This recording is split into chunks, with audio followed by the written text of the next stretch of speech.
നമസ്കാരം. എല്ലാവർക്കും മാസ്റ്റർ കി അക്കാഡമിയുടെ പുതിയൊരു ക്ലാസ്സിലോട്ട് സ്വാഗതം. നമ്മൾ ഇന്നിവിടെ ഈ ഒരു ക്ലാസ്സിലൂടെ ഡിസ്കസ് ചെയ്യാൻ വേണ്ടിയിട്ട് പോകുന്നത് നിങ്ങളുടെ HSS സോഷ്യൽ സയൻസിലെ പാർട്ട് ബിയിലെ മൊഡ്യൂൾ നമ്പർ 2 ഇന്ത്യൻ ഹിസ്റ്ററി, അതിലെ യൂണിറ്റ് നമ്പർ 4, അതിൽ വരുന്ന ആ ഒരു യൂണിറ്റിൽ വരുന്ന അവസാനത്തെ ഒരു ടോപ്പിക്കാണ്. ആ യൂണിറ്റിൽ വരുന്ന ബ്രിട്ടീഷ് എംപയറുമായിട്ട് ബന്ധപ്പെട്ടുള്ള കാര്യങ്ങൾ നമ്മൾ ഡീറ്റെയിൽ ആയിട്ട് ഡിസ്കസ് ചെയ്തു. നമ്മൾ ബ്രിട്ടീഷ് എംപയറിന്റെ ഒരു ഗ്രോത്തിനെ കുറിച്ച്, ഒരു എക്സ്പാൻഷനെ കുറിച്ചിട്ടൊക്കെ നമ്മൾ കഴിഞ്ഞ ക്ലാസ്സിൽ എക്സ്പ്ലെയിൻ ചെയ്തിട്ടുണ്ടായിരുന്നു. എങ്ങനെയാണ് ബ്രിട്ടീഷുകാർ അധികാരത്തിലോട്ട് വന്നിട്ടുണ്ടായിരുന്നത് എന്നുള്ള കാര്യം നമ്മൾ ഡീറ്റെയിൽ ആയിട്ട് പറഞ്ഞിട്ടുണ്ട്. അപ്പോൾ ഈ ഒരു യൂണിറ്റ് നമ്പർ 4 വരുന്ന ഒരു അവസാനത്തെ ടോപ്പിക്കാണ് ഈ ഇമ്പാക്ട് ഓഫ് കൊളോണിയലിസം എന്ന് പറയുന്ന ഒരു ടോപ്പിക്. ഈ ഇമ്പാക്ട് ഓഫ് കൊളോണിയലിസത്തെ കുറിച്ചിട്ടാണ് നമ്മൾ ഇന്ന് ഈ ഒരു ക്ലാസ്സിലൂടെ ഡിസ്കസ് ചെയ്യാൻ വേണ്ടിയിട്ട് പോകുന്നത്. ബ്രിട്ടീഷുകാരുടെ ഈ ബ്രിട്ടീഷ് ഭരണത്തിന് അനന്തരഫലങ്ങൾ നമ്മൾ ഓൾറെഡി ക്ലാസ്സിൽ ഡിസ്കസ് ചെയ്തിട്ടുള്ള കുറേയൊക്കെ കാര്യങ്ങൾ നമ്മൾ ഓൾറെഡി പറഞ്ഞിട്ടുള്ളതാണ്. ഇപ്പോൾ ബ്രിട്ടീഷുകാരുടെ അനന്തരഫലങ്ങൾ അല്ലെങ്കിൽ ബ്രിട്ടീഷ് ഭരണത്തിന്റെ അനന്തരഫലങ്ങൾ എന്ന് പറയുമ്പോൾ നമ്മൾ വേറെ ചിന്തിക്കാനൊന്നുമില്ല. നമ്മൾ ഇതുവരെയും ക്ലാസ്സിൽ പറഞ്ഞിട്ടുള്ള കാര്യങ്ങളൊക്കെ തന്നെയാണ് അതിൽ വരുന്ന ഒരു കാര്യങ്ങൾ എന്ന് പറയുന്നത്. ഇപ്പോൾ ബ്രിട്ടീഷുകാർ അധികാരത്തിലോട്ട് വന്നത്, അത് കാരണമായിക്കൊണ്ട് ഇന്ത്യയിൽ വന്നിട്ടുണ്ടായിരുന്ന മാറ്റങ്ങൾ, ആ ബ്രിട്ടീഷുകാർ അധികാരത്തിലോട്ട് വന്ന സമയത്ത് നടത്തിയിട്ടുണ്ടായിരുന്ന യുദ്ധങ്ങൾ, ആ യുദ്ധങ്ങൾ കാരണം സംഭവിച്ചിട്ടുണ്ടായിരുന്ന പ്രധാനപ്പെട്ട കോൺസിക്വൻസസ്, ആ യുദ്ധങ്ങളുടെ കോൺസിക്വൻസസ്, അതുപോലെ തന്നെ അങ്ങനെയുള്ള ഒരുപാട് കാര്യങ്ങളുണ്ട്. ഇപ്പോ ബ്രിട്ടീഷുകാർ ഇന്ത്യയിൽ നടപ്പിലാക്കിയിട്ടുണ്ടായിരുന്ന ഭരണം അതൊരു ഇമ്പാക്ട് തന്നെയാണ്. അതുപോലെ തന്നെ ബ്രിട്ടീഷുകാർ ഇന്ത്യയിൽ കൊണ്ടുവന്നിട്ടുണ്ടായിരുന്ന പല കാര്യങ്ങൾ, ഇപ്പോൾ റെയിൽവേ, അതുപോലെ തന്നെ ടെലിഗ്രാഫ്, പോസ്റ്റൽ ഡിപ്പാർട്ട്മെന്റ്, അങ്ങനെയുള്ള ബ്രിട്ടീഷുകാർ കൊണ്ടുവന്നിട്ടുണ്ടായിരുന്ന ഒരുപാട് സംവിധാനങ്ങളുണ്ട്. ഇപ്പോൾ ബ്രിട്ടീഷുകാരുടെ ഭരണ സംവിധാനങ്ങൾ, ഇപ്പോൾ ബൈക്യാമറൽ ലെജിസ്ലേച്ചർ, 1917 ബൈക്യാമറൽ ലെജിസ്ലേച്ചർ ഒക്കെ വരുന്നത്. ഗവൺമെന്റ് ഓഫ് ഇന്ത്യ ആക്ട് അല്ലെങ്കിൽ മൊണ്ടാഗു ചെംസ്ഫോർഡ് ആക്ട് പ്രകാരം അതൊക്കെ അവരുടെ ഒരു പ്രധാനപ്പെട്ട ഒരു ഇമ്പാക്ട്. കാരണം ഈ ഈ ഈ ഈ മൊണ്ടാഗു ചെംസ്ഫോർഡ് ആക്ട് അല്ലെങ്കിൽ ഗവൺമെന്റ് ഓഫ് ഇന്ത്യ ആക്ട് 1999, ഇത് കാരണമായിക്കൊണ്ടാണ് ഇന്ത്യയിൽ ബൈക്യാമറൽ ലെജിസ്ലേച്ചർ ഒക്കെ വരുന്നത്. അതായത് ഇപ്പോൾ നമുക്ക് 2 പാർലമെന്റ് ഉണ്ടല്ലോ, അല്ലെ? പാർലമെന്റിൽ 2 ഹൗസസ് ഉണ്ട്, ലോകസഭ, രാജ്യസഭ. ഇതൊക്കെ ബ്രിട്ടീഷുകാരുടെ ഐഡിയയിൽ നിന്ന് വന്നിട്ടുള്ളതാണ്. അതുപോലെ തന്നെ റിസർവ് ബാങ്ക്, അങ്ങനെയുള്ള ഒരുപാട് കാര്യങ്ങൾ ബ്രിട്ടീഷുകാരുടെ കോൺട്രിബ്യൂഷൻ ആയിട്ടുണ്ട്. ഇംഗ്ലീഷ് എഡ്യൂക്കേഷൻ ഉണ്ട്, അങ്ങനെയുള്ള ഒരുപാട് വിഷയങ്ങൾ ഇവരുടെ ബ്രിട്ടീഷുകാരുടെ ഇമ്പാക്റ്റ് ആയിട്ടുണ്ട്. അതുപോലെ തന്നെ ഇന്ത്യയില് നാഷണലിസം ഡെവലപ്പ് ചെയ്തു വരാൻ കാരണം, ദേശീയത ഡെവലപ്പ് ചെയ്തു വരാൻ കാരണം ബ്രിട്ടീഷുകാരാണ്. ഇന്ത്യയിലെ വർഗീയത ഡെവലപ്പ് ചെയ്തു വരാൻ കാരണം, കമ്മ്യൂണലിസം ഡെവലപ്പ് ചെയ്തു വരാൻ കാരണം ബ്രിട്ടീഷുകാരാണ്. ഹിന്ദു മുസ്ലിം റൈവൽറി ഇതിനൊക്കെ തുടക്കം കുറിച്ചിട്ടുണ്ടായിരുന്നത് ഈ ബ്രിട്ടീഷുകാരാണ്. അങ്ങനെയുള്ള ഒരുപാട് കാര്യങ്ങളുണ്ട്. ഇപ്പോൾ അതിനെല്ലാത്തിനെയാണ് നമ്മൾ ഇമ്പാക്ട് എന്ന് വിളിക്കുന്നത്. ഇപ്പൊ നമ്മൾ നോക്കുകയാണെന്നുണ്ടെങ്കിൽ നമുക്ക് സിമ്പിൾ ആയിട്ട് ബ്രിട്ടീഷുകാരുടെ ഈ ഇമ്പാക്റ്റിനെ നമുക്ക് ഡിഫറെന്റ് ആയിട്ട് നമുക്ക് ഡിവൈഡ് ചെയ്യാൻ പറ്റും. അതായത് ഇപ്പോൾ ഒരു പൊളിറ്റിക്കൽ സൈഡ് നമ്മൾ നോക്കുമ്പോൾ അതിന്റെ പൊളിറ്റിക്കൽ ആയിട്ടുള്ള അതിന്റെ ഇമ്പാക്ട്, എക്കണോമിക്കൽ ആയിട്ടുള്ള ബ്രിട്ടീഷ് കൊളോണിയലിസത്തിന്റെ ഇമ്പാക്ട്, അതുപോലെ തന്നെ കൾച്ചറൽ ആയിട്ടുള്ള മാറ്റങ്ങൾ, എന്തൊക്കെ കൾച്ചറൽ ആയിട്ടുള്ള മാറ്റങ്ങളാണ് ബ്രിട്ടീഷുകാർ വന്നപ്പോൾ നടന്നിട്ടുണ്ടായിരുന്നത്. ഇപ്പൊ നമ്മൾ തന്നെ പറഞ്ഞിട്ടുണ്ട്, ഇപ്പൊ 1857 റിവോൾട്ടിന്റെ സമയത്ത് ബ്രിട്ടീഷുകാർ ഇന്ത്യയിലെ കൾച്ചറലി കൊണ്ടുവന്നിട്ടുണ്ടായിരുന്ന മാറ്റങ്ങളെ കുറിച്ച് നമ്മൾ പറഞ്ഞിട്ടുണ്ട്. സതി നിർത്തലാക്കി, അതുപോലെ തന്നെ ഇന്ത്യയിലെ മതങ്ങളെ പരിഹസിച്ചു, ഇന്ത്യയിലെ മതങ്ങൾക്കെതിരെ സംസാരിച്ചു, അതുപോലെ തന്നെ ഇന്ത്യയിൽ നിലനിന്നിട്ടുണ്ടായിരുന്ന ജാതീയതയെ ഒരു പരിധിവരെ ഇല്ലാണ്ടാക്കാൻ വേണ്ടിയിട്ട് ശ്രമിച്ചു. റെയിൽവേ അതിനൊരു കാരണമായിട്ടുണ്ട് എന്ന് നമ്മൾ പറഞ്ഞു. മതപരിവർത്തനം നടത്തിയിട്ടുണ്ട്. അങ്ങനെയല്ല. അപ്പൊ അതിന്റെ ഒരു കൾച്ചറൽ ആയിട്ടുള്ള ഒരു സൈഡ്. അതേപോലെ തന്നെ സോഷ്യൽ ആയിട്ട് നമ്മൾ നോക്കുമ്പോഴും ഇതേപോലുള്ള കൾച്ചറൽ ആൻഡ് സോഷ്യൽ ആയിട്ടുള്ള ഒരുപാട് ഇമ്പാക്റ്റുകൾ ബ്രിട്ടീഷുകാർ കൊണ്ടുവന്നിട്ടുണ്ട്. ബ്രിട്ടീഷ് ഭരണത്തിന്റെ അനന്തരഫലമായിട്ട് ഇന്ത്യയിൽ സംഭവിച്ചിട്ടുണ്ട്. അതുപോലെ തന്നെ എഡ്യൂക്കേഷൻ വൈസ് നോക്കുമ്പോൾ ഒരുപാട് മാറ്റങ്ങൾ. ഇപ്പോൾ അതിന് ഏറ്റവും നല്ലൊരു ബെസ്റ്റ് എക്സാമ്പിൾ ആണ് ഇപ്പോൾ നമ്മളുടെ ഈ ഇംഗ്ലീഷ് എഡ്യൂക്കേഷൻ എന്ന് പറയുന്നത്. അതിന് ഏറ്റവും നല്ലൊരു എക്സാമ്പിൾ. അപ്പൊ നമ്മൾ തന്നെ നമ്മളുടെ ക്ലാസ്സിൽ ഈ വുഡ്സ് ഡെസ്പാച്ചിനെ കുറിച്ചിട്ട്, അതുപോലെ തന്നെ അങ്ങനെ യൂണിവേഴ്സിറ്റികൾ ഡൽഹൌസിയുടെ സമയത്ത് യൂണിവേഴ്സിറ്റികൾ സ്റ്റാർട്ട് ചെയ്തിട്ടുണ്ടായിരുന്നതിനെ കുറിച്ചിട്ടൊക്കെ നമ്മൾ പറഞ്ഞിട്ടുണ്ട്. അത് സോറി, കാനിന്റെ സമയത്ത് 56 യൂണിവേഴ്സിറ്റികളെ, കൽക്കട്ട, മദ്രാസ്, ബോംബെ യൂണിവേഴ്സിറ്റികൾ നിലവിൽ വന്നു എന്ന് നമ്മൾ പറഞ്ഞിട്ടുണ്ട്. ഡൽഹൌസിയുടെ സമയത്ത് ഈ ടെലഗ്രാഫ്, റെയിൽവേ പോലുള്ളത് നിലവിൽ വന്നു.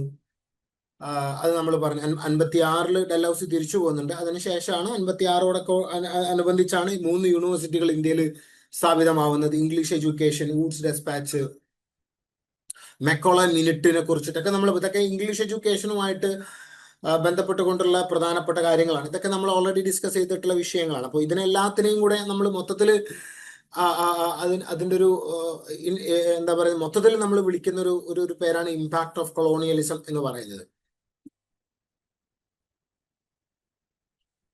അപ്പൊ നമ്മൾ ഇന്നത്തെ ഈ ഒരു ക്ലാസ്സിൽ നമ്മൾ പ്രധാനമായിട്ടും ചർച്ച ചെയ്യാൻ വേണ്ടിയിട്ട് പോകുന്ന ഇത്തരത്തിലുള്ള ഇമ്പാക്റ്റുകളെ കുറിച്ചിട്ടാണ്. ഇപ്പോൾ 1857 റിവോൾട്ട് ഒരു ഇമ്പാക്റ്റ് ആണ്. പ്ലാസി യുദ്ധം ഒരു ഇമ്പാക്റ്റ് ആണ്. ഇപ്പോൾ നമ്മൾ പൊളിറ്റിക്കൽ സൈഡ് നമ്മൾ നോക്കുമ്പോൾ, രാഷ്ട്രീയപരമായിട്ടുള്ള മാറ്റങ്ങൾ, രാഷ്ട്രീയപരമായിട്ടുള്ള ഇമ്പാക്റ്റുകൾ നമ്മൾ നോക്കുമ്പോൾ, ബ്രിട്ടീഷ് കൊളോണിയലിസത്തിന്റെ ഏറ്റവും നല്ല ഒരു ഏറ്റവും വലിയ ഒരു പൊളിറ്റിക്കൽ ഇമ്പാക്റ്റ് എന്ന് പറയുന്നത്, ഇന്ത്യയിൽ അതുവരേക്കും ഭരണം നടത്തിയിട്ടുണ്ടായിരുന്ന ആളുകൾക്ക്, ഇന്ത്യക്കാരായിട്ടുണ്ടായിരുന്ന ആളുകൾക്ക് ഭരണം നഷ്ടപ്പെട്ടു എന്നുള്ളത് തന്നെയാണ്. കാരണം ബ്രിട്ടീഷുകാർ ഇന്ത്യയിൽ അധികാരത്തിലോട്ട് വന്ന സമയം മുതൽക്ക് ഇന്ത്യയിലെ ഭരണാധികാരികൾക്കുള്ള അധികാരം നഷ്ടപ്പെടുന്നുണ്ട്. ഇപ്പോൾ ഇന്ത്യയിലെ ഭരണാധികാരികളെ അവരെങ്ങനെ തോൽപ്പിച്ചു എന്നുള്ള കാര്യം നമ്മൾ പറഞ്ഞു. യുദ്ധത്തിലൂടെ അവർ തോൽപ്പിച്ചു. 2 സബ്സിഡറി അലയൻസ് സൈൻ ചെയ്തുകൊണ്ട് ഈ ഇന്ത്യയിലെ നാട്ടുരാജ്യങ്ങളുടെ മൊത്തം അധികാരം ബ്രിട്ടീഷുകാർ കൈക്കലാക്കിയെന്ന് നമ്മൾ പറഞ്ഞിട്ട്, ഹൈദരാബാദിലെ നിസാമിനെ കുറിച്ചിട്ടും മൈസൂരിലെ രാജാവിനെ കുറിച്ചിട്ടും ട്രാവൻകൂറിലെ രാജാവിനെ കുറിച്ചിട്ടും അവരെങ്ങനെയാണ് സബ്സിഡറി അലയൻസ്, അവർ എപ്പോൾ സബ്സിഡറി അലയൻസ് സൈൻ ചെയ്തു, വെല്ലസ്ലിയാണ് സബ്സിഡറി അലയൻസ് 1798 കൊണ്ടുവന്നിട്ടുണ്ടായിരുന്നത്. ഈ വിഷയങ്ങളൊക്കെ നമ്മൾ ഓൾറെഡി ചർച്ച ചെയ്തിട്ടുള്ളതാണ്. അപ്പോൾ ഇത്തരത്തില് യുദ്ധങ്ങളിലൂടെ ബ്രിട്ടീഷുകാർ ഇന്ത്യയിലെ ആളുകളുടെ അധികാരത്തെ, ഇന്ത്യയിലെ നാട്ടുരാജാക്കന്മാരുടെ പരമാധികാരത്തെ അവര് ഏറ്റെടുത്തിട്ടുണ്ടായിരുന്നു. അതുപോലെ തന്നെ സബ്സിഡറി അലയൻസ്, കാരണം സബ്സിഡറി അലയൻസ് സൈൻ ചെയ്ത് കഴിഞ്ഞു കഴിഞ്ഞാൽ പിന്നെ ഇന്ത്യയിലെ നാട്ടുരാജ്യങ്ങൾക്ക് അധികാരമൊന്നുമില്ല എന്നുള്ളതാണ്. അധികാരം മൊത്തം ആരിലോട്ട് വരും? ബ്രിട്ടീഷുകാരിലോട്ടും ആ ബ്രിട്ടീഷ് റെസിഡന്റിലോട്ടും വരും. എന്ത് ചെയ്യണമെന്നുണ്ടെങ്കിലും ബ്രിട്ടീഷ് റെസിഡന്റിന്റെ അനുവാദം വാങ്ങണം. ഡോക്ട്രിൻ ഓഫ് ലാപ്സ്, ഇതൊക്കെ നമ്മൾ പറഞ്ഞിട്ടുള്ളതാണ്. ഇതൊക്കെ കാരണമായിക്കൊണ്ട്, ഇതൊക്കെ വഴിയാണ് ഇങ്ങനെയുള്ള doctrine of lapse, subsidiary alliance, ഇത്തരത്തിലുള്ള പോളിസികൾ വഴിയാണ് ഇന്ത്യയുടെ നാട്ടുരാജ്യങ്ങളുടെ അധികാരം ബ്രിട്ടീഷുകാർ ഏറ്റെടുക്കുന്നത്. അപ്പോൾ ഈ നാട്ടുരാജ്യങ്ങൾ മെല്ലെ മെല്ലെ 18-ാം നൂറ്റാണ്ടൊക്കെ ആവുന്ന സമയത്ത് ഈ നാട്ടുരാജ്യങ്ങൾ മെല്ലെ മെല്ലെ ബ്രിട്ടീഷുകാരുടെ കൺട്രോളിലോട്ട് പോയിട്ടുണ്ടായിരുന്നു. ഇപ്പോൾ നമ്മൾ തന്നെ 1757 പ്ലാസി യുദ്ധത്തെ കുറിച്ച് പറഞ്ഞു. പ്ലാസി യുദ്ധത്തിന് ശേഷം എന്ത് സംഭവിച്ചു എന്നുള്ളൊരു കാര്യം നമ്മൾ പറഞ്ഞിട്ടുണ്ട്. ഒരു നാട്ടുരാജാവിനെ ബ്രിട്ടീഷുകാർ അപ്പോയിന്റ് ചെയ്തിട്ടുണ്ടായിരുന്നു, മീർ ജാഫർ. പക്ഷെ ആ മീർ ജാഫർ എന്താ ചെയ്തിട്ടുണ്ടായിരുന്നത്? ആ മീർ ജാഫർ ബ്രിട്ടീഷുകാർ പറയുന്ന പോലെ അവർ ഭരണം നടത്തുകയാണ് ചെയ്തിട്ടുണ്ടായിരുന്നത്. അതുപോലെ തന്നെ battle of Buxar 1764, treaty of Allahabad നമ്മൾ പറഞ്ഞിട്ടുള്ള കാര്യമാണ് അല്ലേ? ആ ട്രീറ്റി ഓഫ് അലഹബാദ് പ്രകാരം ഇന്ത്യയിലെ ഭരണാധികാരികൾക്ക്, അവധിലെ രാജാവിന്, മുഗൾ രാജാവിന് അധികാരം നഷ്ടപ്പെട്ടതിനെ കുറിച്ചൊരു വലിയ തുക വാർ കോമ്പൻസേഷൻ ആയിട്ട് നൽകേണ്ടി വന്നതിനെ കുറിച്ചിട്ട് നമ്മൾ കഴിഞ്ഞ ക്ലാസ്സിൽ ഡിസ്കസ് ചെയ്തിട്ടുണ്ട്. അതുപോലെ തന്നെ 19-ാം നൂറ്റാണ്ടൊക്കെ ആകുമ്പോഴേക്കിനും കംപ്ലീറ്റ് ആയിട്ട്, അതായത് 19-ാം നൂറ്റാണ്ട് തുടക്കമൊക്കെ ആകുമ്പോഴേക്കിനും ഈ ഹൈദരാബാദ് പോലുള്ള അന്നത്തെ കാലഘട്ടത്തിലെ വലിയ നാട്ടുരാജ്യങ്ങൾ ബ്രിട്ടീഷ് അധീനതയിലോട്ട് മാറിയിട്ടുണ്ടായിരുന്നു. അപ്പോൾ ഇന്ത്യയിലെ ഒട്ടുമിക്ക നാട്ടുരാജ്യങ്ങൾക്കും, ഇന്ത്യയിലെ ഒട്ടുമിക്ക പ്രിൻസിലി സ്റ്റേറ്റ്സിനും അവർക്ക് അവരുടേതായിട്ടുള്ള അധികാരം നഷ്ടപ്പെട്ടിട്ടുണ്ടായിരുന്നു. അത് ബ്രിട്ടീഷുകാരുടെ ഈ ബ്രിട്ടീഷ് ഭരണത്തിന്റെ, ബ്രിട്ടീഷ് കൊളോണിയലിസത്തിന്റെ ഏറ്റവും നല്ല ഒരു ക്ലാസിക് എക്സാമ്പിൾ ആണ്. യുദ്ധങ്ങൾ വഴിയും സബ്സിഡറി അലയൻസ് വഴിയും നാട്ടുരാജ്യങ്ങൾക്ക് അവരുടെ അധികാരങ്ങൾ നഷ്ടപ്പെട്ടിട്ടുണ്ടായിരുന്നു. അതുപോലെ തന്നെ ബ്രിട്ടീഷുകാർ പിന്നീട് നടപ്പിലാക്കിയിട്ടുണ്ടായിരുന്ന ഒരു പോസിറ്റീവ് ആയിട്ടുള്ള ഒരു കാര്യം, ഇപ്പൊ ഇമ്പാക്റ്റിൽ നമുക്ക് പോസിറ്റീവും നെഗറ്റീവും നമുക്ക് പറയാം.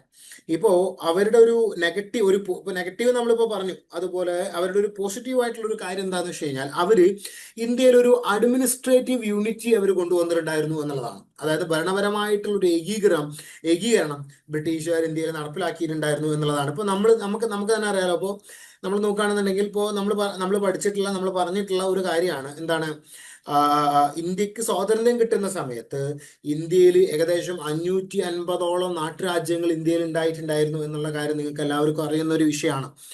അപ്പൊ അത്രയും ചെറിയ ചെറിയ നാട്ടുരാജ്യങ്ങളെ കുഞ്ഞു കുഞ്ഞു നാട്ടുരാജ്യങ്ങളായിട്ട് ഇന്ത്യ ഡിവൈഡ് ചെയ്യപ്പെട്ടിട്ടുണ്ടായിരുന്നു. ആ ഇന്ത്യയെ ഒരു അർത്ഥത്തിൽ അല്ലെങ്കിൽ മറ്റൊരു അർത്ഥത്തിൽ അഡ്മിനിസ്ട്രേറ്റീവ്, അതായത് ആ നാട്ടുരാജ്യങ്ങളുടെ ഇടയിൽ ഇന്ത്യ അങ്ങനെ വിഭജിച്ച് കിടന്നിട്ടുണ്ടായിരുന്ന ഇന്ത്യയെ അഡ്മിനിസ്ട്രേറ്റീവ് വൈസ് ഒന്ന് യുണൈറ്റ് ചെയ്യിപ്പിക്കുന്നത് ഇവരാണ്, ബ്രിട്ടീഷുകാരാണ്. അപ്പൊ അത് നിങ്ങൾ ഓർത്തിരിക്കുക. അപ്പൊ അഡ്മിനിസ്ട്രേറ്റീവ് യൂണിറ്റി കൊണ്ടുവരുന്നത് ഇവരാണ് ഭരണപരമായിട്ട്. ഇപ്പൊ ബ്രിട്ടീഷുകാർ ഭരണം നടത്തുന്ന പ്രദേശങ്ങളിൽ നമുക്ക് എന്ത് കാണാൻ കഴിയും? ഒരു അഡ്മിനിസ്ട്രേറ്റീവ് യൂണിറ്റി നമുക്ക് കാണാൻ കഴിയും. ഇപ്പൊ ബ്രിട്ടീഷുകാരെ ഭരണം നടത്തിയിട്ടുണ്ടായിരുന്ന നോർത്ത് ഇന്ത്യയിലും ബ്രിട്ടീഷുകാരെ ഭരണം നടത്തിയിട്ടുണ്ടായിരുന്ന മലബാറിലും നമുക്ക് ഒരേ രീതിയിലുള്ള ഭരണ സംവിധാനങ്ങൾ നമുക്ക് കാണാൻ കഴിയും എന്നുള്ളതാണ്. ഒരേപോലത്തെ സംവിധാനങ്ങളാണ് നമുക്ക് അവിടെ കാണാൻ കഴിയും. ഇന്ത്യ മൊത്തത്തിൽ നിങ്ങൾക്കറിയാലോ, ഇന്ത്യ മൊത്തത്തിൽ ബ്രിട്ടീഷുകാർക്ക് വേണ്ടിയിട്ട് ഭരണം നടത്തിയിട്ടുണ്ടായിരുന്നത് ഇന്ത്യയുടെ വൈസ്രോയി അല്ലെങ്കിൽ ഗവർണർ ജനറൽ ആണ്. ആ ഗവർണർ ജനറലിന് കീഴിൽ 3 ലഫ്റ്റനന്റ് ഗവർണർമാരുണ്ടായിട്ടുണ്ടായിരുന്നു. ഇപ്പൊ ഇന്ത്യയിൽ ബ്രിട്ടീഷ് ഭരണം കൈയാളിയിട്ടുണ്ടായിരുന്നത് ഈ ഗവർണറും അല്ലെങ്കിൽ വൈസ്രോയും, അതുപോലെ തന്നെ ഗവർണർ ജനറൽ ഓഫ് ഇന്ത്യ അല്ലെങ്കിൽ വൈസ്രോയി, അദ്ദേഹവും അതുപോലെ തന്നെ ഈ സെക്രട്ടറി ഓഫ് സ്റ്റേറ്റ് എന്ന് പറയുന്ന ആളും കൂടെ ചേർന്നിട്ടാണ്. ഇവർ രണ്ടുപേരുമാണ് ഭരണത്തിന്റെ അഡ്മിനിസ്ട്രേഷന്റെ തലപ്പത്തുണ്ടായിരുന്നത്. അവരുടെ കീഴില് ഈ ലഫ്റ്റനന്റ് ഗവർണർമാരുണ്ടായിട്ടുണ്ടായിരുന്നു ഈ ബംഗാളിലും ബോംബെയിലും മദ്രാസിലും. കാരണം ഇത് മൂന്ന് പ്രസിഡൻസീസ് ആയിരുന്നു. ഈ 3 പ്രസിഡൻസീസിൽ 3 ലഫ്റ്റനന്റ് ഗവർണർമാരുണ്ടായിട്ടുണ്ടായിരുന്നു. അപ്പൊ ഇവരാണ് ഈ പ്രദേശങ്ങളൊക്കെ ഭരിച്ചിട്ടുണ്ടായിരുന്നത്. അതുപോലെ തന്നെ ലഫ്റ്റനന്റ് ഗവർണർമാരുടെ താഴെ ഡിസ്ട്രിക്ട് കളക്ടർമാരുണ്ടായിട്ടുണ്ടായിരുന്നു. അപ്പൊ അങ്ങനെ അതുപോലെ തന്നെ അവരുടെ താഴെ തഹസിൽദാർമാരുണ്ടായിട്ടുണ്ടായിരുന്നു. അപ്പൊ ഒരു അഡ്മിനിസ്ട്രേറ്റീവ് സ്ട്രക്ചർ ഉണ്ടായിട്ടുണ്ട്. അത് നോർത്ത് ഇന്ത്യയിലും അതേപോലെ തന്നെ സൗത്ത് ഇന്ത്യയിലും അതേപോലെ. അപ്പൊ നമുക്ക് ഒരു യൂണിഫിക്കേഷൻ, ഒരു അഡ്മിനിസ്ട്രേഷൻ വൈസ് ഒരു യൂണിഫിക്കേഷൻ നമുക്ക് കാണാൻ കഴിയും. അപ്പോൾ ഭരണം നല്ല രീതിയിൽ നടത്താൻ വേണ്ടിയിട്ട് ബ്രിട്ടീഷുകാർ ഇന്ത്യയിൽ ICS എക്സാമുകൾ നടത്തിയിട്ടുണ്ടായിരുന്നു, ഇന്ത്യൻ സിവിൽ സർവീസ് എക്സാമുകൾ നടത്തിയിട്ടുണ്ടായിരുന്നു. അതിനെക്കുറിച്ചൊരു നമ്മൾ ഓൾറെഡി പറഞ്ഞിട്ടുള്ള ഒരു വിഷയമാണ്. ഇന്ത്യയിലെ സിവിൽ സർവീസ് എക്സാം എങ്ങനെ നടത്തി, അതുപോലെ തന്നെ സത്യേന്ദ്രനാഥ ടാഗോർ ആദ്യത്തെ സിവിൽ സർവീസ് ഉദ്യോഗസ്ഥനായിട്ട് മാറി എന്നുള്ള കാര്യങ്ങളൊക്കെ നമ്മൾ ഓൾറെഡി പറഞ്ഞിട്ടുള്ള വിഷയമാണ്.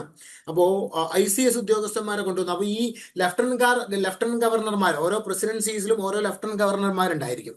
അവരുടെ കീഴിൽ ഓരോ പ്രദേശങ്ങൾ ഭരിക്കാൻ വേണ്ടിയിട്ട് ഡിസ്ട്രിക്ട് കളക്ടർമാരുണ്ടായിട്ടുണ്ടായിരുന്നു. അപ്പോൾ ഞാനതാ പറഞ്ഞത്, നിങ്ങൾ നോർത്ത് ഇന്ത്യ നോക്കിക്കഴിഞ്ഞാലും സൗത്ത് ഇന്ത്യ നോക്കിക്കഴിഞ്ഞാലും ഈസ്റ്റേൺ ഇന്ത്യ നോക്കിക്കഴിഞ്ഞാലും വെസ്റ്റേൺ ഇന്ത്യ നോക്കിക്കഴിഞ്ഞാലും ഈ ഒരു സിസ്റ്റം ഇതേപോലെ ഫോളോ ചെയ്യുന്നതായിട്ട് നമുക്ക് കാണാൻ കഴിയും. ഇപ്പൊ മലബാറിലുള്ള അതേ സിസ്റ്റം തന്നെയാണ് ഈസ്റ്റേൺ ഇന്ത്യയിൽ ഉണ്ടായിട്ടുണ്ടായിരുന്നു, നോർത്ത് ഇന്ത്യയിൽ ഉണ്ടായിട്ടുണ്ടായിരുന്നു. അപ്പോൾ ഒരു അഡ്മിനിസ്ട്രേറ്റീവ് യൂണിറ്റി ഉണ്ടായിട്ടുണ്ട്. അത് ഇവരുടെ ഏറ്റവും വലിയൊരു അച്ചീവ്മെന്റ് ആണ് എന്നുള്ളതാണ് ബ്രിട്ടീഷുകാരുടെ. അതുപോലെ തന്നെ ഒരു നിയമ സംവിധാനം ഇവർ കൊണ്ടുവന്നിട്ടുണ്ടായിരുന്നു. ഇപ്പോൾ നമ്മൾ തന്നെ ക്ലാസ്സിൽ പറഞ്ഞിട്ടുണ്ട്, ഇപ്പോൾ ഇന്ത്യൻ പീനൽ കോഡൊക്കെ കൊണ്ടുവരുന്നത് ബ്രിട്ടീഷുകാരാണ്. അതാണ് നമ്മൾ ഇന്നും ഫോളോ ചെയ്യുന്നത്. ഈ IPC എന്ന് പറയുന്നത് ബ്രിട്ടീഷുകാർ ഇന്ത്യക്ക് നൽകിയിട്ടുണ്ടായിരുന്ന ഒരു സംഭവമാണ്. അതാണ് നമ്മൾ ഇന്നും ഫോളോ ചെയ്യുന്ന ഒരു കാര്യം. 1860 കൂടിയിട്ടാണ് IPC ഒക്കെ നിലവിൽ വരുന്നത്, ഇന്ത്യൻ പീനൽ കോഡ് നിലവിൽ വരുന്നത്. അതുപോലെ തന്നെ ഇവിടെ ഭരണം നടത്താൻ വേണ്ടിയിട്ട് ഒരു നിയമ സംവിധാനം ഇവർ കൊണ്ടുവരുന്നുണ്ട്. 1889 കൂടിയിട്ട് സിവിൽ പ്രൊസീജിയേഴ്സ് കോഡ് എന്ന് പറയുന്ന ഒരു നിയമ സംവിധാനം ഇവർ കൊണ്ടുവരുന്നുണ്ട് ബ്രിട്ടീഷുകാർ. ഈ ഇന്ത്യൻ പീനൽ കോഡ്, അതുപോലെ തന്നെ ഈ സിവിൽ പ്രൊസീജിയർ കോഡ് എന്നൊക്കെ പറഞ്ഞു കഴിഞ്ഞാൽ പുതിയ നിയമങ്ങളാണ്, പുതിയ നിയമ സംവിധാനങ്ങളാണ്, പുതിയ നിയമങ്ങൾ കൊണ്ടുവരുന്നു. ആ നിയമങ്ങൾ ഉപയോഗിച്ചുകൊണ്ട് ആളുകളെ ഭരണം നടത്തുന്ന ഒരു സംവിധാനം ബ്രിട്ടീഷുകാർ കൊണ്ടുവന്നിട്ടുള്ളതാണ്. അപ്പൊ അങ്ങനെയുള്ള ഒരുപാട് സംവിധാനങ്ങൾ ബ്രിട്ടീഷുകാർ കൊണ്ടുവന്നിട്ടുണ്ടായിരുന്നു. ഇതാണ് പിന്നീട് ഇന്ത്യൻ കോൺസ്റ്റിറ്റ്യൂഷനിലൊക്കെ വഴി വെച്ചിട്ടുണ്ടായിരുന്നത്. അപ്പോൾ ഇന്ത്യയിൽ ഇന്ത്യ നിങ്ങൾ നോക്കുകയാണെന്നുണ്ടെങ്കിൽ എന്താ, ഇന്ത്യയിൽ ഒരു യൂണിഫൈഡ് സിസ്റ്റം ഓഫ് ലോ ആണ് നിലനിൽക്കുന്നത്. ഇന്ത്യയിൽ ഒരു unified judicial system of law ആണ് നിലനിൽക്കുന്നത്, അല്ലേ? ഇപ്പോ ഹൈക്കോർട്ട് ആണെങ്കിലും സുപ്രീം കോർട്ട് ആണെങ്കിലും ഡിസ്ട്രിക്ട് കോർട്ടുകളാണെങ്കിലും മുനിസിപ്പൽ കോർട്ടുകളാണെങ്കിലും ഇതെല്ലാം ഫോളോ ചെയ്യുന്ന ഒരൊറ്റ നിയമമാണ്, അല്ലേ? ഇന്ത്യയിലെ എല്ലാ പ്രദേശങ്ങളിലും നിങ്ങൾക്ക് ഇത്തരത്തിൽ ഹൈക്കോർട്ടുകൾ, ഇന്ത്യയിൽ ഒട്ടുമിക്ക ഏകദേശം ഒരു 25ഓളം സംസ്ഥാനങ്ങളിൽ നമുക്ക് എന്ത് കാണാൻ കഴിയും, അല്ലെങ്കിൽ ഒരു 21ഓളം സംസ്ഥാനങ്ങളിൽ നമുക്ക് തീർച്ചയായിട്ടും ഹൈക്കോർട്ടുകൾ നമുക്ക് കാണാൻ കഴിയും. ഓരോ സംസ്ഥാനങ്ങളിലും ഓരോ ഹൈക്കോർട്ടുകൾ ഉണ്ട്. ഹൈക്കോർട്ടുകൾ ഇല്ലാത്ത സംസ്ഥാനങ്ങളുണ്ട്, ഹൈക്കോർട്ടുകൾ ഇല്ലാത്ത യൂണിയൻ ടെറിട്ടറീസ് ഉണ്ട്. ഹൈക്കോർട്ടുകളുള്ള ഏക യൂണിയൻ ടെറിട്ടറി എന്ന് പറയുന്നത് ഡൽഹി മാത്രമാണ്. ഗോവയ്ക്കില്ല. ഗോവ ബോംബെ ഹൈക്കോർട്ടിന്റെ കൂടെയാണ് ഹൈക്കോർട്ട് ഷെയർ ചെയ്യുന്നത്. ലക്ഷദ്വീപ് യൂണിയൻ ടെറിട്ടറിയാ, കോർട്ടില്ല. കേരള ഹൈക്കോടതിയാണ് ലക്ഷദ്വീപിന്റെ ഹൈക്കോടതിയും. മദ്രാസ് ഹൈക്കോർട്ട്, പോണ്ടിച്ചേരി മദ്രാസ് ഹൈക്കോർട്ടും കൂടെ ഒരുമിച്ച. പോണ്ടിച്ചേരിക്ക് സെപ്പറേറ്റ് ആയിട്ട് ഹൈക്കോർട്ടില്ല, യൂണിയൻ ടെറിട്ടറിയാ. അതുപോലെ തന്നെ ഈ ചണ്ഡീഗഡിലെ ഹൈക്കോർട്ട്, പഞ്ചാബ് ഹരിയാനയുടെ ഹൈക്കോർട്ടാണ് ചണ്ഡീഗഡിലെ ഹൈക്കോർട്ട്. നോർത്ത് ഈസ്റ്റിലൂടെ നമ്മൾ നോക്കുകയാണെന്നുണ്ടെങ്കിൽ നോർത്ത് ഈസ്റ്റിലെ പ്രധാനമായിട്ടുള്ള 4 സംസ്ഥാനങ്ങൾക്ക് ഒറ്റ കോടതിയുള്ളൂ. ഗുവാഹട്ടി ഹൈക്കോർട്ടാണ് ഉള്ളത്. ആസാം, അരുണാചല്, മിസോറാം, നാഗാലാൻഡ്, ഈ 4 കൂടെ ചേർന്നുകൊണ്ട് ഒരൊറ്റ ഹൈക്കോർട്ടാണ് ഉള്ളത്. പക്ഷെ ഈ ഹൈക്കോർട്ടിൽ എന്താണ്, ഒരൊറ്റ നിയമമാണ് ഫോളോ ചെയ്യുന്നത്, ഈ യൂണിഫൈഡ് സിസ്റ്റം ഓഫ് ലോ. അപ്പൊ ഈ ഇന്ത്യ ഇന്ന് ഫോളോ ചെയ്യുന്ന യൂണിഫൈഡ് സിസ്റ്റം ഓഫ് ലോയുടെ അതിന്റെ ഒരു ഉത്ഭവം എന്ന് പറയുന്നത് ബ്രിട്ടീഷ് കൊളോണിയലീസ് ആണ്. ബ്രിട്ടീഷുകാർ ഇന്ത്യയിൽ ഒരു യൂണിഫൈഡ് സിസ്റ്റം ഓഫ് ലോ ബ്രിട്ടീഷുകാർ ഇന്ത്യയിൽ കൊണ്ടുവന്നിട്ടുണ്ടായിരുന്നു. അതിന്റെ ഒരു കണ്ടിന്യൂവേഷൻ ആണ് നമ്മൾ ഫോളോ ചെയ്യുന്നത്. ഓക്കെ. അപ്പൊ ഒരു യൂണിഫോം നിയമങ്ങൾ, ഏകീകൃത നിയമം കൊണ്ടുവരുന്നതിൽ ബ്രിട്ടീഷുകാർ വലിയ പങ്ക് വഹിച്ചിട്ടുണ്ട്. അപ്പൊ അതാണ് നമ്മൾ ഇന്ന് ഫോളോ ചെയ്യുന്ന, മനസ്സിലായി. ഇന്ന് നമ്മൾ ഫോളോ ചെയ്യുന്ന ഈ പറഞ്ഞ ഹൈക്കോർട്ട് ആവട്ടെ, സുപ്രീം കോർട്ട് ആവട്ടെ, അവിടെ നടക്കുന്ന പ്രൊസീജിയറുകളെല്ലാം ഈ പണ്ട് കൊളോണിയൽ പീരീഡിൽ ഉണ്ടായിരുന്ന അതേ പ്രൊസീജിയറുകളാണ്. ഇപ്പൊ അതിന്റെ ഏറ്റവും നല്ലൊരു എക്സാമ്പിൾ, ഇപ്പൊ നമ്മൾ ഒരു കോടതിയിൽ, ഇപ്പൊ നിങ്ങൾ ചിലപ്പോൾ കോടതികൾ കണ്ടിട്ടുണ്ടായിരിക്കാം, നേരിട്ട് കണ്ടിട്ടുണ്ടായിരിക്കാം. അതല്ല എന്നുണ്ടെങ്കിൽ നിങ്ങൾ സിനിമകളിൽ കോടതികൾ കണ്ടിട്ടുണ്ടായിരിക്കാം. അപ്പോൾ സിനിമകളിൽ കോടതികൾ കാണുന്ന സമയത്ത് ജഡ്ജിയെ നമ്മൾ ഓൾവേസ് എന്താ വിളിക്കുക, മൈ ലോർഡ്, അതുപോലെ തന്നെ അങ്ങനെയുള്ള ടേംസ് ആണ് നമ്മൾ യൂസ് ചെയ്യാറുള്ളത്, അല്ലേ? നമ്മൾ വേറെ നമ്മൾ സാർ എന്നുള്ള ടേംസ് ഒന്നും യൂസ് ചെയ്യാറ്, മൈ ലോർഡ് എന്നുള്ള ടേംസ് ആണ് നമ്മൾ അധികം യൂസ് ചെയ്യാറുള്ളത്. അപ്പോൾ അതൊക്കെ എന്താണ്, ഒരു കൊളോണിയൽ പീരീഡിലുള്ള ഒരു സംഭവമാണ്. അതിന്റെ ഒരു കണ്ടിന്യൂവേഷൻ നമ്മൾ അതേപോലെ നമ്മൾ സ്വാതന്ത്ര്യം കിട്ടിയിട്ട് 79 വർഷങ്ങൾക്ക് ഇപ്പുറം നമ്മൾ ഇതേ സംഭവമാണ് ഫോളോ ചെയ്യുന്നത്. അപ്പോൾ അതൊക്കെ ബ്രിട്ടീഷുകാരുടെ ഒരു ഇമ്പാക്റ്റ് ആണ്, അവരുടെ ഒരു ലോങ് ലാസ്റ്റിംഗ് ഇമ്പാക്റ്റ് ആണ് കാണിക്കുന്നത്. അതുപോലെ തന്നെ നമ്മൾ ഇന്ന് ഫോളോ ചെയ്യുന്ന പോലീസ് സമ്പ്രദായം, ഇതിന്റെയൊക്കെ തുടക്കം ബ്രിട്ടീഷുകാരാ. പോലീസ് സമ്പ്രദായം ആവട്ടെ, നമ്മൾ ഇന്ന് ഇന്ത്യയിൽ ഫോളോ ചെയ്യുന്ന IAS ആവട്ടെ, ഈ ICS ഇന്ത്യൻ സിവിൽ സർവീസ് ആണ്, പിന്നീട് IAS ഇന്ത്യൻ അഡ്മിനിസ്ട്രേറ്റീവ് സർവീസ് ആയിട്ട് മാറിയിട്ടുണ്ടായിരുന്നത്. അതൊക്കെ ബ്രിട്ടീഷുകാരുടെ എന്താ പറയുന്നത് കോൺട്രിബ്യൂഷനുകളാണ്. ഇതൊക്കെ ബ്രിട്ടീഷുകാരുടെ ഇമ്പാക്റ്റ് ആണ്. അതുപോലെ ബ്രിട്ടീഷുകാർ നടപ്പിലാക്കിയിട്ടുണ്ടായിരുന്ന ഒരുപാട് കാര്യങ്ങൾ വേറെയുണ്ട്. ഇപ്പോ നമ്മൾ നോക്കുകയാണെന്നുണ്ടെങ്കിൽ നമുക്ക് കാണാൻ സാധിക്കും, ഈ ബ്രിട്ടീഷുകാർ കൊണ്ടുവന്നിട്ടുണ്ടായത് ഒരു പ്രധാനപ്പെട്ട ഒരു സംവിധാനമാണ് ഇപ്പോ നാഷണലിസം.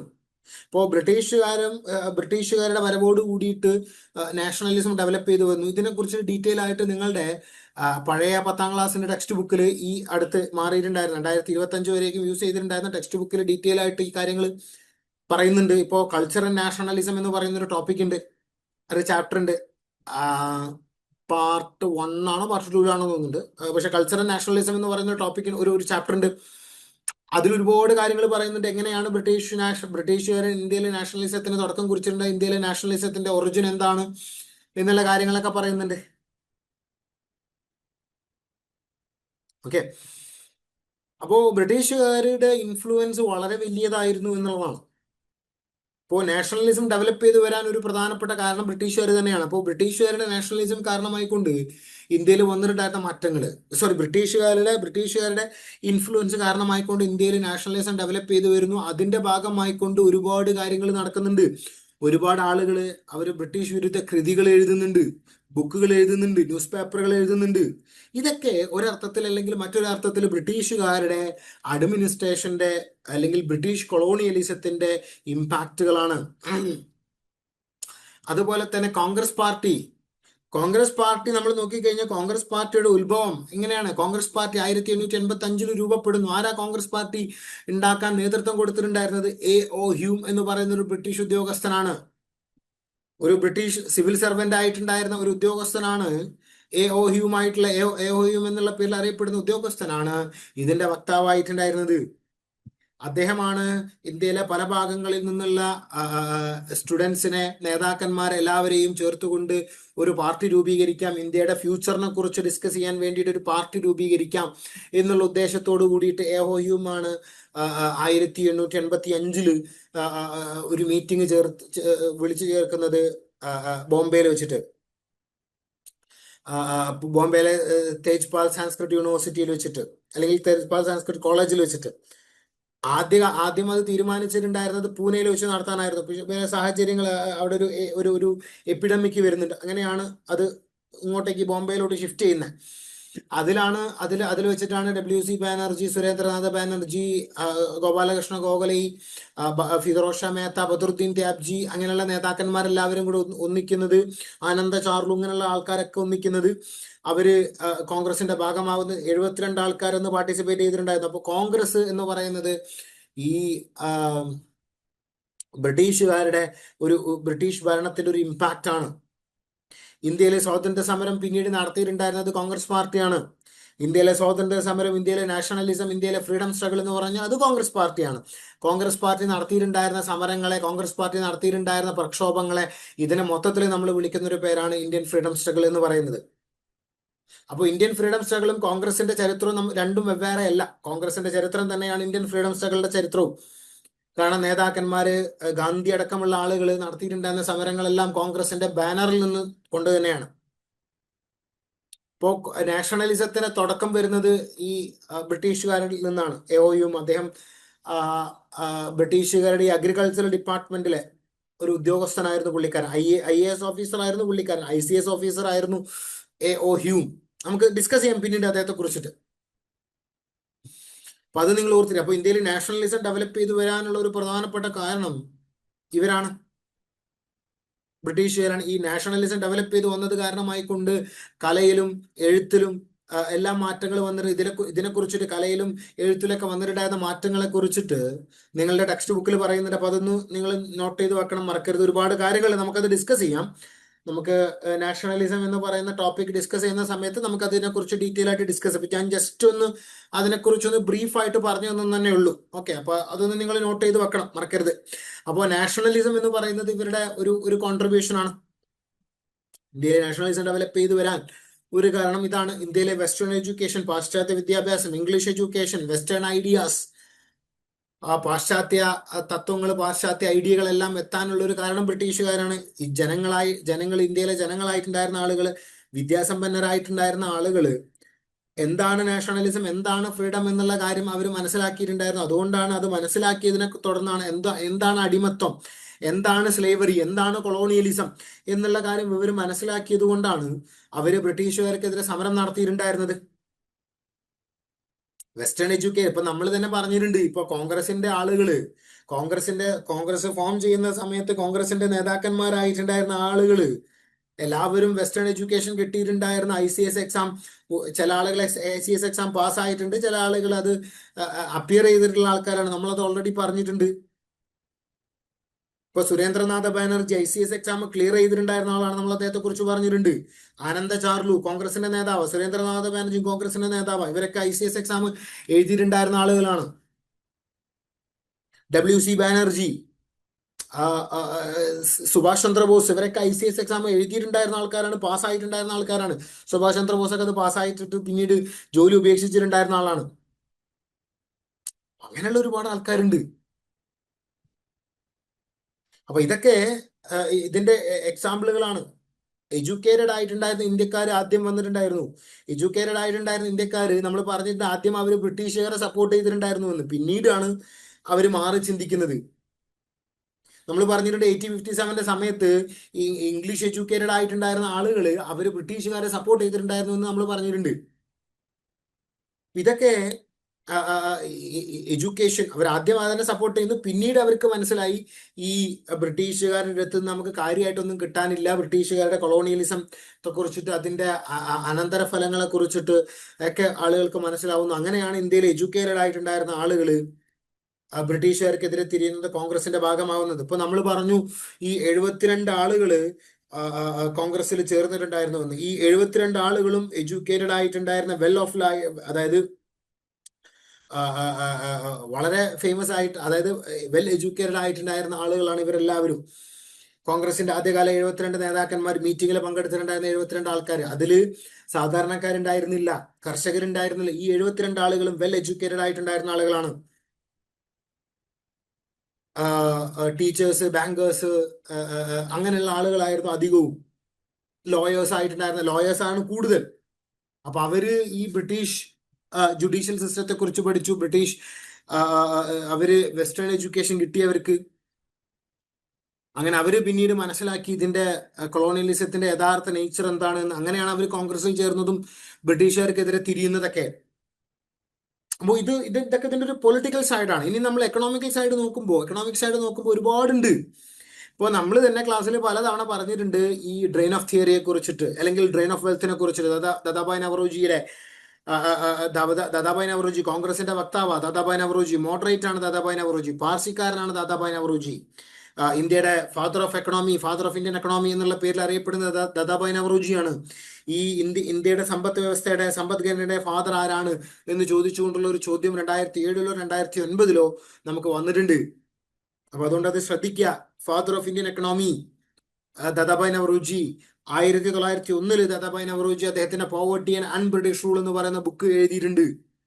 അതില് അദ്ദേഹം ബ്രിട്ടീഷുകാരെ കുറിച്ചിട്ട് ഡീറ്റെയിൽ ആയിട്ട് പറയുന്നുണ്ട്. ബ്രിട്ടീഷുകാരുടെ എക്കണോമിക് എക്സ്പ്ലോയിറ്റേഷൻ എങ്ങനെയാണ് ഇന്ത്യയിൽ പോവർട്ടിക്ക് കാരണമായിട്ടുണ്ടായിരുന്നത് എന്ന് അദ്ദേഹം പറയുന്നുണ്ട്. അതുപോലെ തന്നെ ഈ ഇന്ത്യയിൽ നിന്ന് ബ്രിട്ടീഷുകാരായിട്ടുണ്ടായിരുന്ന ആളുകള് കോട്ടൺ എടുത്തുകൊണ്ട് പോയിട്ടുണ്ടായിരുന്നു എന്ന് അദ്ദേഹം പറയുന്നുണ്ട്.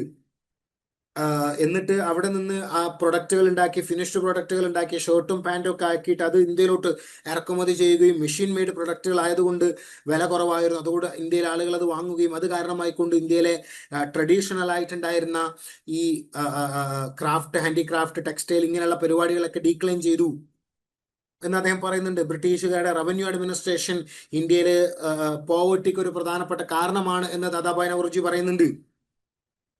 അപ്പൊ ഈ വിഷയങ്ങൾ നിങ്ങൾ ഓർത്തിരിക്കുക. ഇതൊക്കെ അദ്ദേഹത്തിന്റെ ബുക്കിൽ പറയുന്ന കാര്യങ്ങളാണ്. അപ്പോൾ ട്രെയിൻ ഓഫ് വെൽത്ത് എന്ന് പറഞ്ഞാൽ ഇതാണ്. അതുപോലെ തന്നെ ബ്രിട്ടീഷുകാരുടെ ഈ എന്താ പറയുന്നത്, ഈ എക്കണോമിക് എക്സ്പ്ലോയിറ്റേഷനെ കുറിച്ചിട്ട് കാൾമാർക്സ് അദ്ദേഹം പറയുന്നുണ്ട്. അദ്ദേഹം എഴുതിയിട്ടുണ്ട്. അദ്ദേഹം ന്യൂസ് പേപ്പറിൽ, അതായത് ന്യൂയോർക്ക് ട്രിബ്യൂണൽ എന്ന് പറയുന്ന ന്യൂസ് പേപ്പറിൽ അദ്ദേഹം എഴുതിയിട്ടുണ്ട് ഈ ബ്രിട്ടീഷുകാരുടെ എക്കണോമിക് എക്സ്പ്ലോയിറ്റേഷനെ കുറിച്ചിട്ട്. അപ്പൊ അദ്ദേഹം അതിൽ കാൾമാർക്സ് ഈ കാര്യങ്ങൾ ഡീറ്റെയിൽ ആയിട്ട് പറയുന്നുണ്ട്.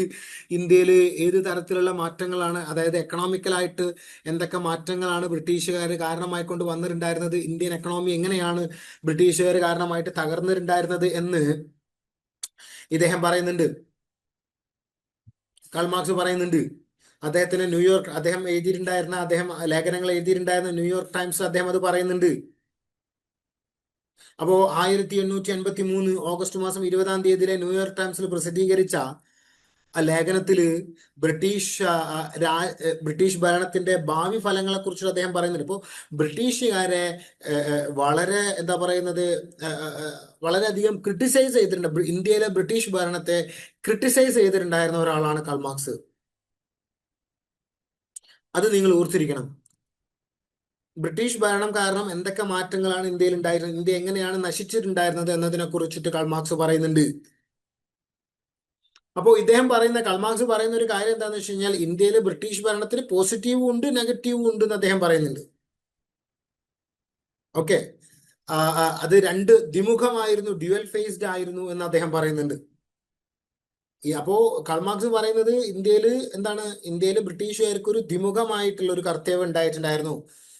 നശിപ്പിച്ചിട്ടുണ്ട്, പുരോഗതി നേടി, അതായത് ചില കാര്യങ്ങൾ ഡെവലപ്മെന്റ് കൊണ്ടുവരികയും ചെയ്തു. ഇപ്പൊ അവർ കൊണ്ടുവന്നിട്ടുണ്ടായിരുന്ന മാറ്റങ്ങളെ കുറിച്ചിട്ട് നമ്മൾ പറഞ്ഞു.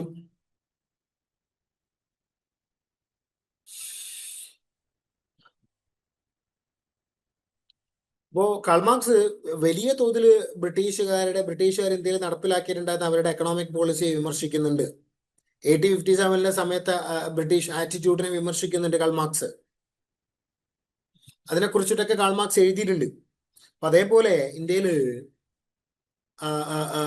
നമ്മൾ നോക്കുകയാണെന്നുണ്ടെങ്കിൽ ഒരുപാട് മാറ്റങ്ങൾ, എക്കണോമിക്കലായിട്ടുള്ള ഒരുപാട് മാറ്റങ്ങൾ ഇവർ കൊണ്ടുവന്നിട്ട്. ഇപ്പോൾ ട്രെയിൻ ഓഫ് വെൽത്ത് അതിന്റെ ഏറ്റവും നല്ലൊരു എക്സാമ്പിൾ ആണ്. അതുപോലെ തന്നെ ഇന്ത്യയിലെ വ്യവസായങ്ങൾ തകരാനുള്ള ഒരു പ്രധാനപ്പെട്ട കാരണം ബ്രിട്ടീഷുകാരാണ്. അതായത് ഇപ്പോൾ ഇന്ത്യയിൽ അതുവരേക്കും നിലനിന്നിട്ടുണ്ടായിരുന്ന ട്രഡീഷണൽ ആയിട്ടുള്ള, പാരമ്പര്യമായിട്ട് നിലനിന്നിട്ടുണ്ടായിരുന്ന കോട്ടേജ് ഇൻഡസ്ട്രികളും കാര്യങ്ങളും തകരാനുള്ള ഒരു പ്രധാനപ്പെട്ട കാരണം ബ്രിട്ടീഷുകാരാണ്. ഇന്ത്യയിലെ ഹാൻഡിക്രാഫ്റ്റ് തകരാനുള്ള ഒരു പ്രധാനപ്പെട്ട കാരണം ബ്രിട്ടീഷുകാരാണ്. ഓക്കെ, ബ്രിട്ടീഷുകാരത് ഇന്ത്യയിലെ ഇൻഡസ്ട്രികളെ തകർക്കുന്നു, ബ്രിട്ടീഷ് ഇൻഡസ്ട്രികളെ ബ്രിട്ടീഷുകാർ പ്രോത്സാഹിപ്പിക്കുന്നുണ്ട്. കാരണം ഇന്ത്യയിൽ നിന്നുള്ള റോ കോട്ടൺ, ഇന്ത്യയിൽ നിന്നുള്ള കോട്ടൺ എടുത്തുകൊണ്ട് കൊണ്ടുപോയി അവര് ബ്രിട്ടീഷുകാർ. എന്നിട്ട് മാഞ്ചസ്റ്റർ, ലങ്കാഷെയർ പോലുള്ള പ്രദേശങ്ങളുണ്ട് ഇംഗ്ലണ്ടിലെ. അപ്പൊ ആ പ്രദേശങ്ങളിൽ വലിയ വലിയ ഫാക്ടറികളുണ്ട്, ടെക്സ്റ്റൈൽ ഫാക്ടറികളുണ്ട്. അപ്പോൾ ആ ടെക്സ്റ്റൈൽ ഫാക്ടറികൾ പൂർണ്ണമായിട്ട് റൺ ചെയ്യാനുള്ള ഒരു പ്രധാനപ്പെട്ട കാരണം ഇന്ത്യയാണ്. ഇന്ത്യയിൽ നിന്ന് എടുത്തുകൊണ്ട് പോയിട്ടുണ്ടായിരുന്ന റോ മെറ്റീരിയൽ ആയിട്ടുള്ള കോട്ടൺ ആണ്. അതെടുത്തു കൊണ്ടുപോകുന്നുണ്ട്. പക്ഷെ അത് ഇന്ത്യയെ അഡ്വേഴ്സ്ലി എഫക്ട് ചെയ്തിട്ടുണ്ടായിരുന്നു എന്നുള്ളതാണ്. കാരണം ഇവിടുത്തെ ആളുകളുടെ ഇൻഡസ്ട്രി തകരുന്നു ഇത് കാരണമായിക്കൊണ്ട്. അപ്പോ ആ, ആ, ആ, പണ്ട് ഇന്ത്യ വലിയൊരു എക്സ്പോർട്ടർ ആയിരുന്നു. പക്ഷെ പിന്നീട് ഇന്ത്യ എന്തായിട്ട് മാറുന്നുണ്ട്? ഒരു ഇമ്പോർട്ടർ ആയിട്ട് മാറുന്നുണ്ട്. അങ്ങനെ ഇന്ത്യയെ മാറ്റിയെടുത്തിട്ടുണ്ടായിരുന്നു ബ്രിട്ടീഷുകാരാണ്. കാരണം ബ്രിട്ടീഷുകാർക്ക് ലാഭമുണ്ട്. ഇത് സി സ്വന്തം രാജ്യത്തിന്റെ എക്സ്പോർട്ട് കൂട്ടുക എന്ന് പറയുന്നത് കൊളോണിയലിസത്തിന്റെ ഏറ്റവും വലിയൊരു ഭാഗം തന്നെയാണ്. മറ്റ് രാജ്യങ്ങളിൽ നിന്ന് റോ മെറ്റീരിയലുകൾ തങ്ങളുടെ രാജ്യത്തിലോട്ട് എത്തിക്കുക, എന്നിട്ട് തങ്ങളുടെ രാജ്യത്തിൽ നിന്നുള്ള കയറ്റുമതി ഇൻക്രീസ് ചെയ്യുക എന്ന് പറയുന്നത് കൊളോണിയലിസത്തിന്റെ ഏറ്റവും കാതലായിട്ടുള്ള ഒരു ഭാഗം തന്നെയാണ്. അപ്പോൾ അതിൽ അവർ വിജയിച്ചിട്ടുണ്ട്. ഇന്ത്യയിൽ ഡീ ഇൻഡസ്ട്രിയലൈസേഷൻ, ഇതിനെയാണ് നമ്മൾ ഡീ ഇൻഡസ്ട്രിയലൈസേഷൻ എന്ന് വിളിക്കാം. ഡീ ഇൻഡസ്ട്രിയലൈസേഷൻ ബ്രിട്ടീഷുകാർ കൊണ്ടുവന്നിട്ടുണ്ട്. അത് കാരണമായിക്കൊണ്ട് ഇന്ത്യയുടെ എക്കണോമി തകർന്നിട്ടുണ്ട്. അതുപോലെ തന്നെ അഗ്രികൾച്ചറൽ എക്സ്പ്ലോയിറ്റേഷൻ, നമ്മൾ തന്നെ കഴിഞ്ഞ ക്ലാസ്സിൽ പറഞ്ഞിട്ടുണ്ട്. ഈ 1857 റിവോൾട്ടിനൊക്കെ കുറിച്ച് പറഞ്ഞപ്പോൾ കർഷകർ എന്തുമാത്രം പ്രയാസങ്ങൾ നേരിടേണ്ടി വന്നിട്ടുണ്ടായിരുന്നു ബ്രിട്ടീഷുകാരുടെ സമയത്ത് എന്ന് നമ്മൾ ഓൾറെഡി പറഞ്ഞിട്ടുള്ള ഒരു വിഷയമാണ്. ഇപ്പോൾ ബ്രിട്ടീഷുകാരുടെ ഭൂനികുതി സമ്പ്രദായം, ഇപ്പോൾ നമ്മൾ പറഞ്ഞിട്ടുള്ള പെർമനന്റ് സെറ്റിൽമെന്റ് 1793 അതുപോലെ തന്നെ മൺട്രോ കൊണ്ടുവന്നിട്ടുണ്ടായിരുന്ന റൈറ്റ് ടു വാരി സെറ്റിൽമെന്റ്, അതുപോലെ തന്നെ ബെൽറ്റിക് കൊണ്ടുവന്നിട്ടുണ്ടായിരുന്ന മഹൽവാരി സെറ്റിൽമെന്റ്, ഇതൊക്കെ കർഷകരെ ചൂഷണം ചെയ്യുന്നതായിരുന്നു എന്നുള്ളതാണ്. കർഷകർക്ക് വലിയ തുക ക്യാഷ് പേയ്മെന്റ് ആയിട്ട് നൽകേണ്ടി വന്നിട്ടുണ്ടായിരുന്നു. അതുവരേക്കും കർഷകർക്ക് ഐദർ ക്യാഷ് പേയ്മെന്റ് അല്ലെങ്കിൽ വസ്തുക്കളായിട്ട് ടാക്സ് കൊടുത്താൽ മതി. ബ്രിട്ടീഷുകാർ എന്ത് ഇൻസിസ്റ്റ് ചെയ്തു? ബ്രിട്ടീഷുകാർ പറഞ്ഞു, നിങ്ങൾ കർഷകര് എന്ത് ചെയ്യണം? നിങ്ങൾ ക്യാഷ് ആയിട്ട് തന്നെ പണം നൽകണം എന്ന് പറയുന്നുണ്ട്. അങ്ങനെ ഈ ഓരോ പ്രദേശങ്ങളിലും ഓരോ സംവിധാനങ്ങളാണ് കൊണ്ടുവന്നിട്ടുണ്ടായിരുന്നത്. നമ്മൾ പറഞ്ഞു ഇപ്പോൾ permanent settlement Bengal, Bihar, Odisha, Ryotwari settlement Madras, Mahalwari, Punjab പോലുള്ള പ്രദേശങ്ങൾ, ഇങ്ങനെ ഓരോ പ്രദേശങ്ങളിലും ഓരോ റവന്യൂ അഡ്മിനിസ്ട്രേഷൻ അല്ലെങ്കിൽ ഓരോ എന്താ പറയുന്നത് ഓരോ ഓരോ ഓരോ തരത്തിലുള്ള ഓരോ സെറ്റിൽമെന്റുകളാണ് അവർ കൊണ്ടുവന്നിട്ടുണ്ടായിരുന്നത്. അതിന്റെ എല്ലാത്തിന്റെയും ഒരു ഒരു ഒരു ഒരു ഒരു ആകത്തുക എന്ന് പറയുന്നത് കർഷകരുടെ ബുദ്ധിമുട്ടായിരുന്നു. കർഷകർക്ക് വലിയ തുക നൽകേണ്ടി വരുന്നു ടാക്സ് ആയിട്ട്. കർഷകർക്ക് കൃഷി ചെയ്യാൻ പറ്റുന്നുണ്ടോ എന്നുള്ള വിഷയം അവർ നോക്കിയിട്ടുണ്ടായിരുന്നില്ല. കർഷകരുടെ ഭൂമിയിൽ വിളയുണ്ടോ എന്നുള്ള കാര്യം അവർ നോക്കിയിട്ടുണ്ടായിരുന്നില്ല. ക്ഷാമമായാലും ഡ്രോട്ടായാലും ഫെമൈൻ ആയാലും വെള്ളപ്പൊക്കമായാലും എന്തായാലും ഇവരെന്താക്കണം? ബ്രിട്ടീഷുകാർക്ക് കൊടുക്കേണ്ട നികുതി കർഷകരായിട്ടുണ്ടായിരുന്ന ആളുകൾ കൊടുക്കേണ്ടി വന്നിട്ടുണ്ടായിരുന്നു. അതുപോലെ തന്നെ ഈ ബംഗാളിലൊക്കെ നടന്നിട്ടുണ്ടായിരുന്ന ഈ കർഷക ലഹളകളെ കുറിച്ചിട്ട്, എസ്പെഷ്യലി ഈ നീലം കൃഷി ചെയ്തിട്ടുണ്ടായിരുന്ന ആളുകൾ നടത്തിയിട്ടുണ്ടായിരുന്ന കർഷക ലഹളകളെ കുറിച്ചിട്ടൊക്കെ നമ്മൾ കഴിഞ്ഞ ക്ലാസ്സിൽ പറഞ്ഞിട്ടുണ്ട്. 1857 റിവോൾട്ടിനൊക്കെ സമയത്ത് ഇപ്പോൾ നമ്മൾ പറഞ്ഞിട്ടുള്ള ഒരു കാര്യമാണ് ഈ ബ്ലൂ റബല്യൻ എന്ന്, അതായത് നീല വിപ്ലവം അല്ലെ. ഇവര് കർഷകരായിട്ടുണ്ടായിരുന്ന ആളുകൾ നടത്തിയിട്ടുണ്ടായിരുന്ന ഒന്നാണ് ബ്ലൂ റബല്യൻ എന്ന് പറയുന്നത്. അതായത് നീല കലാപം, വിപ്ലവമല്ല, നീല കലാപം. നീലം കൃഷി ചെയ്തിട്ടുണ്ടായിരുന്ന ആളുകള് ഇൻഡിഗോ റിവോൾട്ട് 1889, 60 കാലഘട്ടങ്ങളിൽ ഇൻഡിഗോ റിവോൾട്ട് ഒക്കെ നടന്നിട്ട്, വലിയ ഇൻഡിഗോ റിവോൾട്ടുകൾ ബംഗാളിലൊക്കെ. എന്തിനെ തുടർന്നിട്ടാ? കർഷകരെ ഇവര് ഫോഴ്സ് ചെയ്തത് കൊണ്ട് കാരണമായിക്കൊണ്ട്. അതുപോലെ തന്നെ ബ്രിട്ടീഷുകാരുടെ ഏറ്റവും വലിയൊരു ഇമ്പാക്റ്റ് ആണ് ഇന്ത്യയിലെ ഫെമൈനുകൾ. ഇന്ത്യയിലെ ഏറ്റവും വലിയ ഫെമൈൻ നടന്നിട്ടുണ്ടായിരുന്ന 1943 സെക്കൻഡ് വേൾഡ് വാറിന്റെ സമയത്ത് ബംഗാൾ ഫെമൈൻ. ആ ബംഗാൾ ഫെമൈനെ കുറിച്ചിട്ട് പഠിച്ചിട്ടുണ്ടായിരുന്ന ആളാണ് അമർത്യ സെൻ. ഇന്ത്യയിലെ എക്കണോമിക്സിന് നൊബേൽ സമ്മാനം കിട്ടിയിട്ടുണ്ടായിരുന്ന ആളാണ് അമർത്യ സെൻ. വെൽഫെയർ എക്കണോമിക്സിന്റെ ഉപജ്ഞാതാവാണ് അമർത്യ സെൻ. അപ്പൊ അത് നിങ്ങൾ ഓർത്തിരിക്കണം, മറക്കരുത്. അമർത്യ സെൻ, അതുപോലെ തന്നെ പ്രഭാത് പട്നായക്, ഇവരൊക്കെ ഫേമസ് ആയിട്ടുള്ള എക്കണോമിസ്റ്റുകളാണ്. നിങ്ങൾ പഠിച്ചിട്ടുണ്ടായിരിക്കും ഇവരൊക്കെ കുറിച്ചിട്ട്. സോ അപ്പോ ഈ ഫെമൈനെ കുറിച്ചിട്ട് പഠിച്ചിട്ടുണ്ടായിരുന്ന ആളാണ് ഇയാള്, അമർത്യ സെൻ. അപ്പോൾ അദ്ദേഹം പറയുന്നത് ഇയാൾ കാരണം അന്നത്തെ കാലഘട്ടത്തിൽ ബ്രിട്ടന്റെ പ്രൈം മിനിസ്റ്റർ വുഡ്രോ വിൽസണാണ്. സോറി, വുഡ്രോ വിൽസൺ അമേരിക്കയുടെ പ്രസിഡന്റാ. Sorry, Winston Churchill. Woodrow Wilson മറ്റേ ഇയാള് 1917 നമ്മളെ സോറി അമേരിക്ക യുദ്ധത്തിലോട്ട് കൊണ്ടുവന്നിട്ടുണ്ടായിരുന്ന ആളാണ് വുഡ്രോ വിൽസൺ 1917. 1919 മറ്റേ ഇത് സ്റ്റാർട്ട് ചെയ്തിട്ടുണ്ടായിരുന്ന ആള്, അതിന്റെ വക്താവ്, ലീഗ് ഓഫ് നേഷൻ. നിങ്ങൾ പഠിച്ചിട്ടുണ്ട്, വേൾഡ് ഹിസ്റ്ററിയിൽ ഇതൊക്കെ പഠിച്ചിട്ടുണ്ടായിരിക്കും. ഓക്കെ, അത് ഓർത്തിരിക്കുക. ദെൻ സോ 1943 വലിയൊരു ഫെമൈൻ ഉണ്ടാവുന്നുണ്ട്. വിൻസെന്റ് ചർച്ചിലാണ് അന്ന് ഇതിന്റെ ബ്രിട്ടന്റെ പ്രധാനമന്ത്രി. അപ്പോ വിൻസെന്റ് ചർച്ചിൽ കാരണമായിക്കൊണ്ട് അതായത് ഈ ബംഗാളിൽ ഫെമൈൻ ഉണ്ടാവാനുള്ള ഒരു കാരണം സെക്കൻഡ് വേൾഡ് വാർ ആണ്. കാരണം എന്താ, ബംഗാളിൽ നിന്നുള്ള മൊത്തം വിളകള് ഈ സോൾജേഴ്സിന് വേണ്ടിയിട്ട് കൊണ്ടുപോയി. അപ്പോ അത് കാരണമായിക്കൊണ്ട് ഇന്ത്യയിലെ ആളുകൾക്ക് ഫുഡ് കിട്ടാണ്ടേ. അപ്പൊ ബംഗാൾ ഫെമൈന് 1943 ഏകദേശം 3 മില്യണോളം 30 ലക്ഷത്തോളം ആളുകള് ഇത് കാരണമായിക്കൊണ്ട് മരണപ്പെട്ടിട്ടുണ്ടായിരുന്നു എന്നാ പറയപ്പെടുന്നത്. ഈ ബംഗാൾ ഫെമൈൻ കാരണമായിക്കൊണ്ട് അതൊരു മനുഷ്യനിർമ്മിത ഫെമൈൻ ആണ്, ക്ഷാമമാണെന്നാണ് പറയുന്നത്. വുഡ്രോ വിൽസൺ ആണ് അതിന് കാരണം, സോറി, വിൻസെന്റ് ചർച്ചിലാണ് അതിന് കാരണം എന്നാണ് പറയപ്പെടുന്നത്. അപ്പൊ അങ്ങനെയുള്ള ഒരുപാട് കാര്യങ്ങൾ, ഇതൊക്കെ ബ്രിട്ടീഷുകാരുടെ ഇമ്പാക്റ്റുകളാണ്, ബ്രിട്ടീഷുകാർ ഇന്ത്യയിൽ കൊണ്ടുവന്നിട്ടുണ്ടായിരുന്ന ഇമ്പാക്റ്റുകളാണ്. അതുപോലെ 1853 ഇവര് റെയിൽവേ കൊണ്ടുവരുന്നുണ്ട്, ബോംബെ ടു താനെ. നമ്മൾ പറഞ്ഞു 56 കേരളത്തില് താനൂർ ടു ബേപ്പൂർ കൊണ്ടുവന്നിട്ടുണ്ട്. പോസ്റ്റൽ സംവിധാനം, പുതിയ തുറമുഖങ്ങൾ, ടെലഗ്രാഫ്, അങ്ങനെയുള്ള ഒരുപാട് കാര്യങ്ങൾ ഇവർ കൊണ്ടുവന്നിട്ടുണ്ട്. അതൊക്കെ അവരുടെ പോസിറ്റീവ് ആയിട്ടുള്ള കാര്യങ്ങളാണ്. അതുപോലെ തന്നെ എഡ്യൂക്കേഷനിലൂടെ നമ്മൾ നോക്കുമ്പോൾ നമ്മൾ മെക്കോളെ മിനിറ്റിനെ കുറിച്ചിട്ട് നമ്മൾ പറഞ്ഞിട്ടുണ്ട് 1835. അത് പിന്നീട് ഇന്ത്യയിൽ ഇംഗ്ലീഷ് എഡ്യൂക്കേഷൻ കൊണ്ടുവരാനുള്ള ഒരു പ്രധാനപ്പെട്ട കാരണമായിട്ടുണ്ട്. 1857 റിവോൾട്ടിനുമായിട്ട് ബന്ധപ്പെട്ടുള്ള ക്ലാസ്സിൽ നമ്മൾ ഇത് വിഷയം പറഞ്ഞിട്ടുണ്ട്. ഈ മെക്കോളെ മിനിറ്റ് കാരണമായിക്കൊണ്ട് ഒരുപാട് ആളുകൾക്ക് തൊഴിൽ നഷ്ടപ്പെടുന്നു. അപ്പോൾ ഇംഗ്ലീഷ് എഡ്യൂക്കേഷൻ എന്ന് പറയുന്ന ഒരു അർത്ഥത്തിൽ ഒരു അനുഗ്രഹവും ഒരു അർത്ഥത്തിൽ ഒരു ശാപവുമായിട്ടുണ്ട്.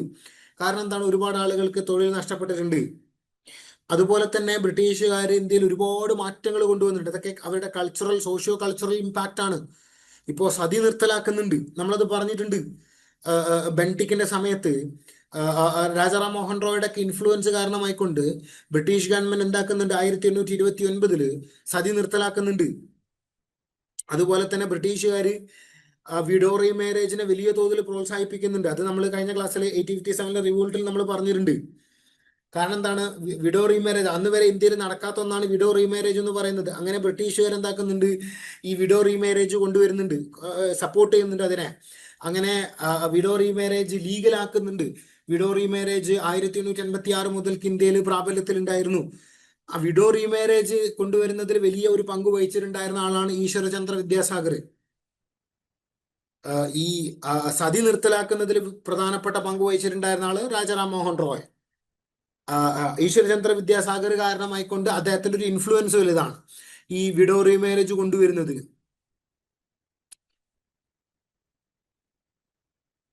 അപ്പൊ അത് നിങ്ങൾ ഓർത്തിരിക്കുക.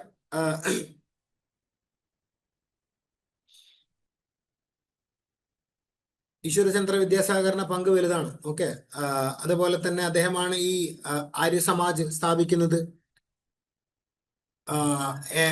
ഈ ആംഗ്ലോ വേദിക് സ്കൂളുകൾ സ്ഥാപിക്കുന്നത് പുള്ളിക്കാരനാണ്. അതുപോലെ തന്നെ ഗോ ബാക്ക് ടു വേദാസ് എന്ന് പറഞ്ഞിട്ടുണ്ടായിരുന്നത് ഇദ്ദേഹമാണ്, ഈശ്വരചന്ദ്ര വിദ്യാസാഗറാണ്. അങ്ങനെയുള്ള ഒരുപാട് കാര്യങ്ങൾ ഇദ്ദേഹം ചെയ്തിട്ടുണ്ട്. സോഷ്യൽ റിഫോംസിൽ നിങ്ങൾ പഠിച്ചിട്ടുണ്ടായിരിക്കാം. ദെൻ ജ്യോതിറാവ് ഫൂലെ, ഇവരൊക്കെ വലിയ തോതിൽ ഹെൽപ്പ് ചെയ്തിട്ടുണ്ട്. ഇപ്പോ ഇവരുടെയൊക്കെ ഇടപെടലുകൾ കാരണമായി കൊണ്ട് ബ്രിട്ടീഷുകാർ ഒരുപാട് എഡ്യൂക്കേഷൻ ഇൻസ്റ്റിറ്റ്യൂഷനുകൾ കൊണ്ടുവന്നിട്ടുണ്ട്.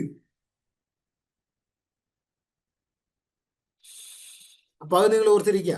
അതുപോലെ തന്നെ ഈ സർ സയ്യിദ് അഹമ്മദ് ഖാൻ നിങ്ങൾ പഠിച്ചിട്ടുണ്ടായിരിക്കും. സർ സയ്യിദ് അഹമ്മദ് ഖാനെ വലിയ തോതിൽ ഹെൽപ്പ് ചെയ്തിട്ടുണ്ടായിരുന്നത് സർ സയ്യിദ് അഹമ്മദ് ഖാനെ വലിയ തോതിൽ ഹെൽപ്പ് ചെയ്തിട്ടുണ്ടായിരുന്നത് ഈ ബ്രിട്ടീഷുകാരാണ്. കാരണം ബ്രിട്ടീഷുകാരെ സപ്പോർട്ട് ചെയ്തിട്ടുണ്ടായിരുന്ന ഒരാളാണ് സർ സയ്യിദ് അഹമ്മദ് ഖാൻ. മുസ്ലിംസിനോട് സർ സയ്യിദ് അഹമ്മദ് ഖാൻ ആഹ്വാനം ചെയ്തിട്ടുണ്ടായിരുന്ന ഒരു വിഷയമാണ്, നിങ്ങൾ ബ്രിട്ടീഷുകാരെ സപ്പോർട്ട് ചെയ്യണം, ബ്രിട്ടീഷുകാരെ സപ്പോർട്ട് ചെയ്ത് കഴിഞ്ഞാൽ നിങ്ങൾക്ക് അതിന്റെ ഗുണമുണ്ടാകും എന്ന് പറഞ്ഞുകൊണ്ട് കോൺഗ്രസിനെതിരെ നിലനിന്നിട്ടുണ്ടായിരുന്ന ഒരാളാണ് ഈ അലിഗർ പ്രസ്ഥാനത്തിന്റെ, അലിഗർ മൂവ്മെന്റിന്റെ വക്താവായിട്ടുണ്ടായിരുന്ന സർ സയ്യിദ് അഹമ്മദ് ഖാൻ. അപ്പോൾ ബ്രിട്ടീഷുകാരെ വലിയ തോതിൽ ഇയാൾ സപ്പോർട്ട് ചെയ്തപ്പോൾ ബ്രിട്ടീഷുകാർ തിരിച്ചും അദ്ദേഹത്തെ വലിയ തോതിൽ സപ്പോർട്ട് ചെയ്തിട്ടുണ്ട്.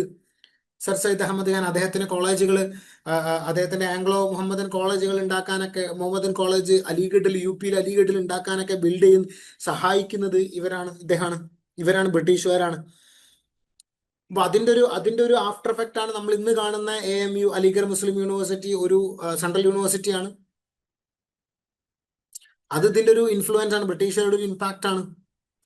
അതേപോലെ തന്നെ നമ്മൾ ഇന്ന് ഇന്ത്യയിൽ കാണുന്ന ജാമിയ മില്ലിയ ഇസ്ലാമിയ, ഡൽഹിയിലെ യൂണിവേഴ്സിറ്റി ജാമിയ മില്ലിയ ഇസ്ലാമിയ, അത് ബ്രിട്ടീഷുകാരുടെ ഒരു ഇമ്പാക്റ്റ് ആണ്. കാരണം എങ്ങനെയാന്ന് വെച്ച് കഴിഞ്ഞാൽ നോൺ കോപ്പറേഷൻ മൂവ്മെന്റിന്റെ സമയത്ത് സ്ഥാപിതമായിട്ടുണ്ടായിരുന്ന ഒന്നാണ് ഈ ജാമിയ മില്ലിയ ഇസ്ലാമിയ എന്നൊക്കെ പറയുന്നത്. അപ്പൊ അതും ബ്രിട്ടീഷുകാരുടെ ഒരു ഇമ്പാക്റ്റ് ആണ്. അപ്പോ ബ്രിട്ടീഷുകാർ കാരണമായിക്കൊണ്ട് ഇന്ത്യയിൽ ഒരുപാട് മാറ്റങ്ങൾ സംഭവിച്ചിട്ടുണ്ട്. ഓക്കെ, യൂണിവേഴ്സിറ്റികൾ, ഇന്ത്യക്കാരായിട്ടുണ്ടായിരുന്ന ആളുകൾ തന്നെ യൂണിവേഴ്സിറ്റികൾ സ്ഥാപിച്ചിട്ടുണ്ട്. അപ്പോൾ അതൊക്കെ ബ്രിട്ടീഷുകാരുടെ ഒരു പ്രധാനപ്പെട്ട ഒരു കോൺട്രിബ്യൂഷൻ ആണ്. അതുപോലെ തന്നെ വേറൊരു പാർട്ടി ഉണ്ടായി വരാനും, ഇപ്പോൾ കോൺഗ്രസ് ഉണ്ടായി വന്നതിനെ കുറിച്ച് നമ്മൾ പറഞ്ഞു. കോൺഗ്രസ് ഉണ്ടായി വന്നതിന്റെ ഒരു പിന്നിൽ ഒരു കാരണം ആരാണ്? ഈ കോൺഗ്രസ്, ഈ ബ്രിട്ടീഷുകാർ തന്നെയാണ്. അതേപോലെ കോൺഗ്രസിന്റെ എതിരാളിയായി വന്നിട്ടുണ്ടായിരുന്ന മറ്റൊരു, കോൺഗ്രസിന്റെ ആദ്യകാല എതിരാളികളിൽ ഒരാളായിരുന്നു ഈ മുസ്ലിം ലീഗ് പാർട്ടി. മുസ്ലിം ലീഗ് പാർട്ടി 1906 ധാക്കയിൽ വെച്ചിട്ട്, ബംഗാളിലെ ധാക്കയിൽ വെച്ചിട്ട് രൂപീകരിക്കപ്പെടുന്നുണ്ട്. അതിന് പിന്നിൽ ചുക്കാൻ പിടിച്ചിട്ടുണ്ടായിരുന്നത്, അതിന്റെ കാരണക്കാരിൽ ഒരാളെന്ന് പറയുന്നത് ഇവര് ബ്രിട്ടീഷുകാരാണ്. സലീമുള്ള എന്ന് പറയുന്ന ഒരാളാണ് അതിന്റെ പ്രധാനപ്പെട്ട വക്താവ് ഈ മുസ്ലിം ലീഗ് പാർട്ടിയുടെ. അപ്പോൾ ഇന്ത്യയിൽ രണ്ട് പാർട്ടികൾ ഉണ്ടായി വരാനുള്ള ഒരു പ്രധാനപ്പെട്ട കാരണം കോൺഗ്രസ്, ഇവരാണ്, ബ്രിട്ടീഷുകാരാണ്. അപ്പോൾ കോൺഗ്രസിന് ഒരു കൗണ്ടർ എന്നോളം, കോൺഗ്രസിനെ എതിർക്കുക എന്നുള്ള ഒരു ഉദ്ദേശത്തോടു കൂടിയിട്ടാണ് മുസ്ലിം ലീഗ് പാർട്ടി രൂപപ്പെടുന്നത്. ആദ്യ കാലഘട്ടങ്ങളിൽ കോൺഗ്രസിന്റെ പ്രധാനപ്പെട്ട ശത്രു മുസ്ലിം ലീഗ് പാർട്ടിയാണ്.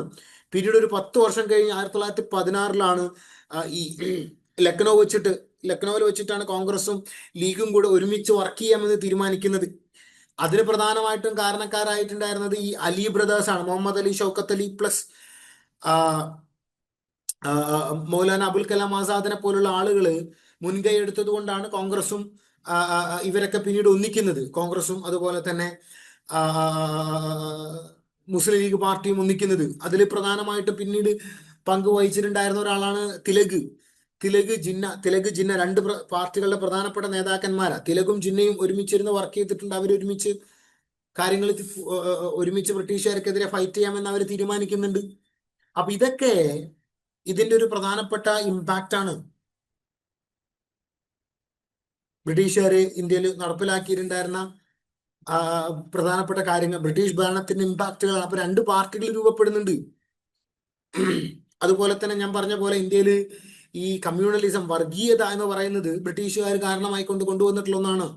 അതിന്റെ ഏറ്റവും നല്ലൊരു എക്സാമ്പിൾ ആണ് 1919 ഈ Minto Morley reform, government of India act 1909.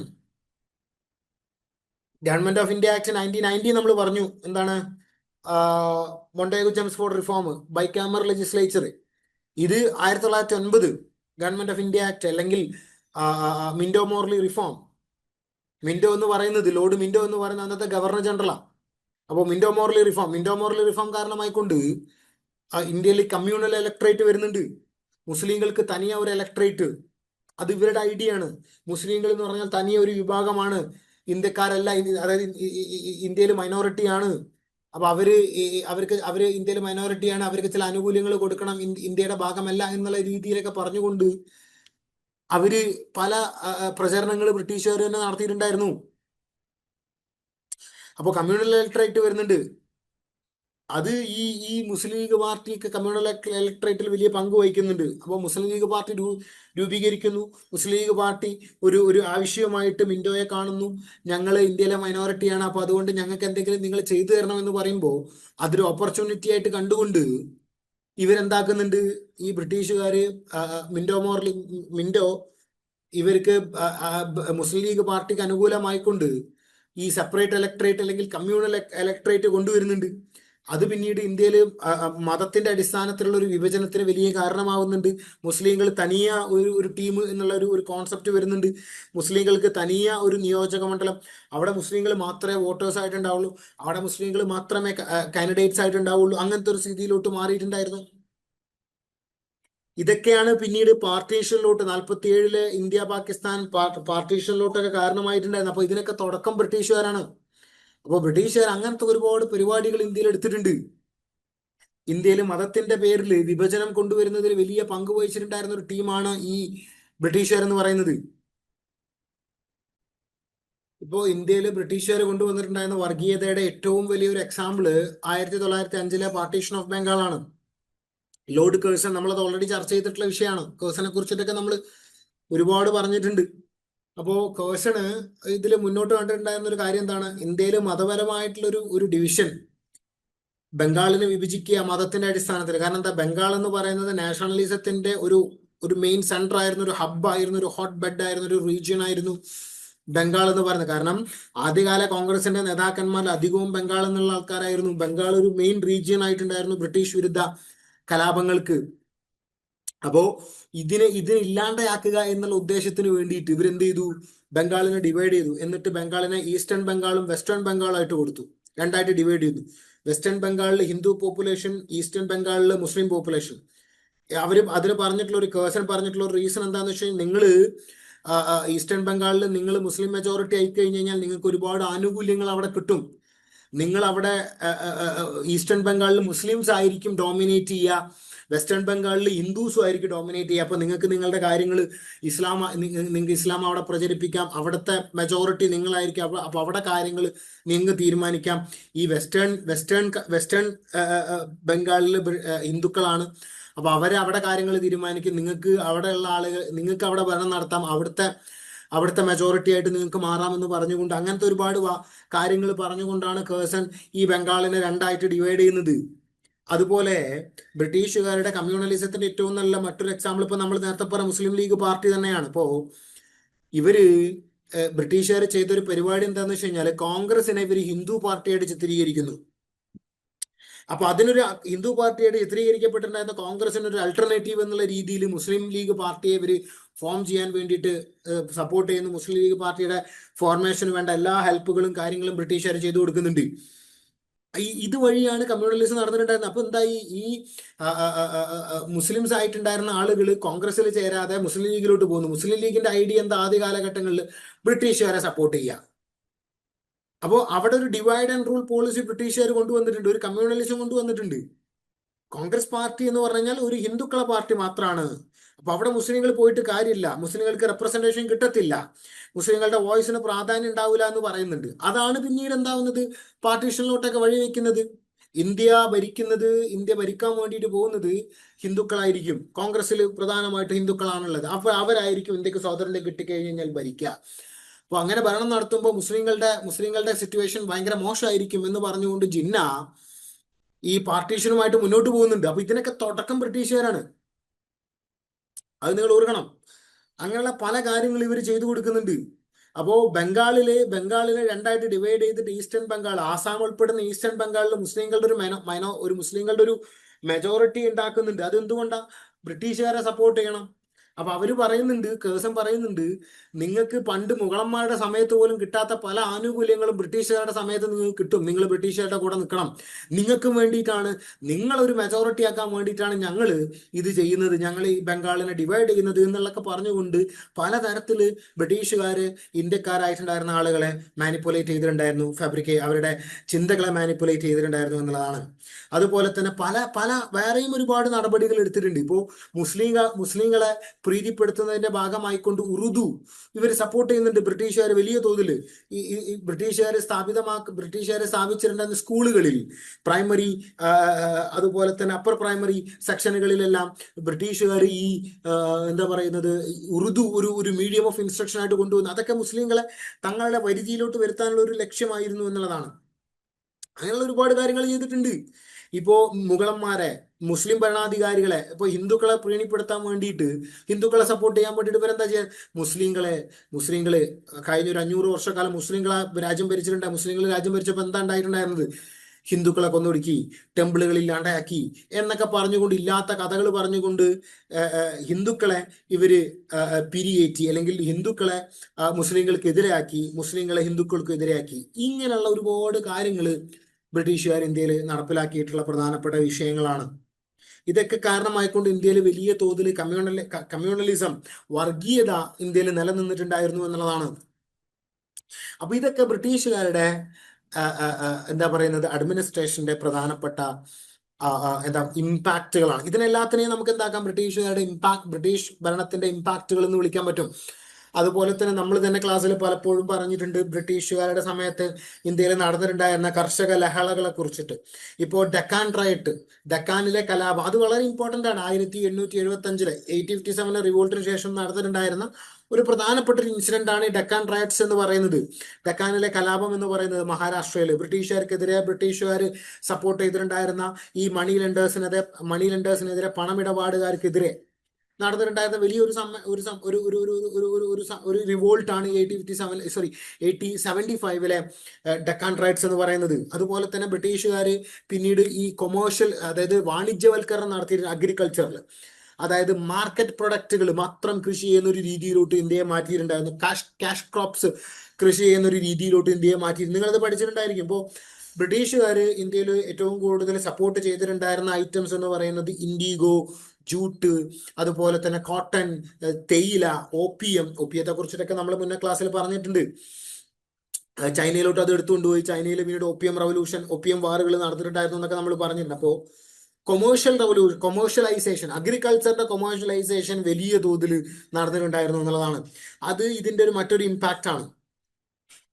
So അത് കാരണമായിക്കൊണ്ട് ഫുഡ് ക്രോപ്സ് കൃഷി ചെയ്യുന്നത് കർഷകർ അതിന്റെ എണ്ണം കുറച്ചിട്ടുണ്ടായിരുന്നു. അതായത് അതിലൊരു റിഡക്ഷൻ ഉണ്ടായിട്ടുണ്ട്. അതായത് ഫുഡ് ക്രോപ്പുകൾ കൃഷി ചെയ്യുന്നത് അത് പിന്നീട് ഇന്ത്യയിൽ ഫെമൈനിലോട്ടും പോവേർട്ടിയിലോട്ടൊക്കെ കാരണം ആളുകൾക്ക് ഫുഡ് കിട്ടാണ്ട് ആളുകൾ എന്ത് ചെയ്യുന്നു, ക്യാഷ് ക്രോപ്സ് കൃഷി ചെയ്യുന്നു.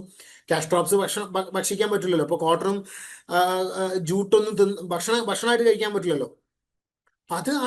അത് പിന്നീട് പോവേർട്ടിയിലോട്ട് കാരണമായിട്ടുണ്ട്.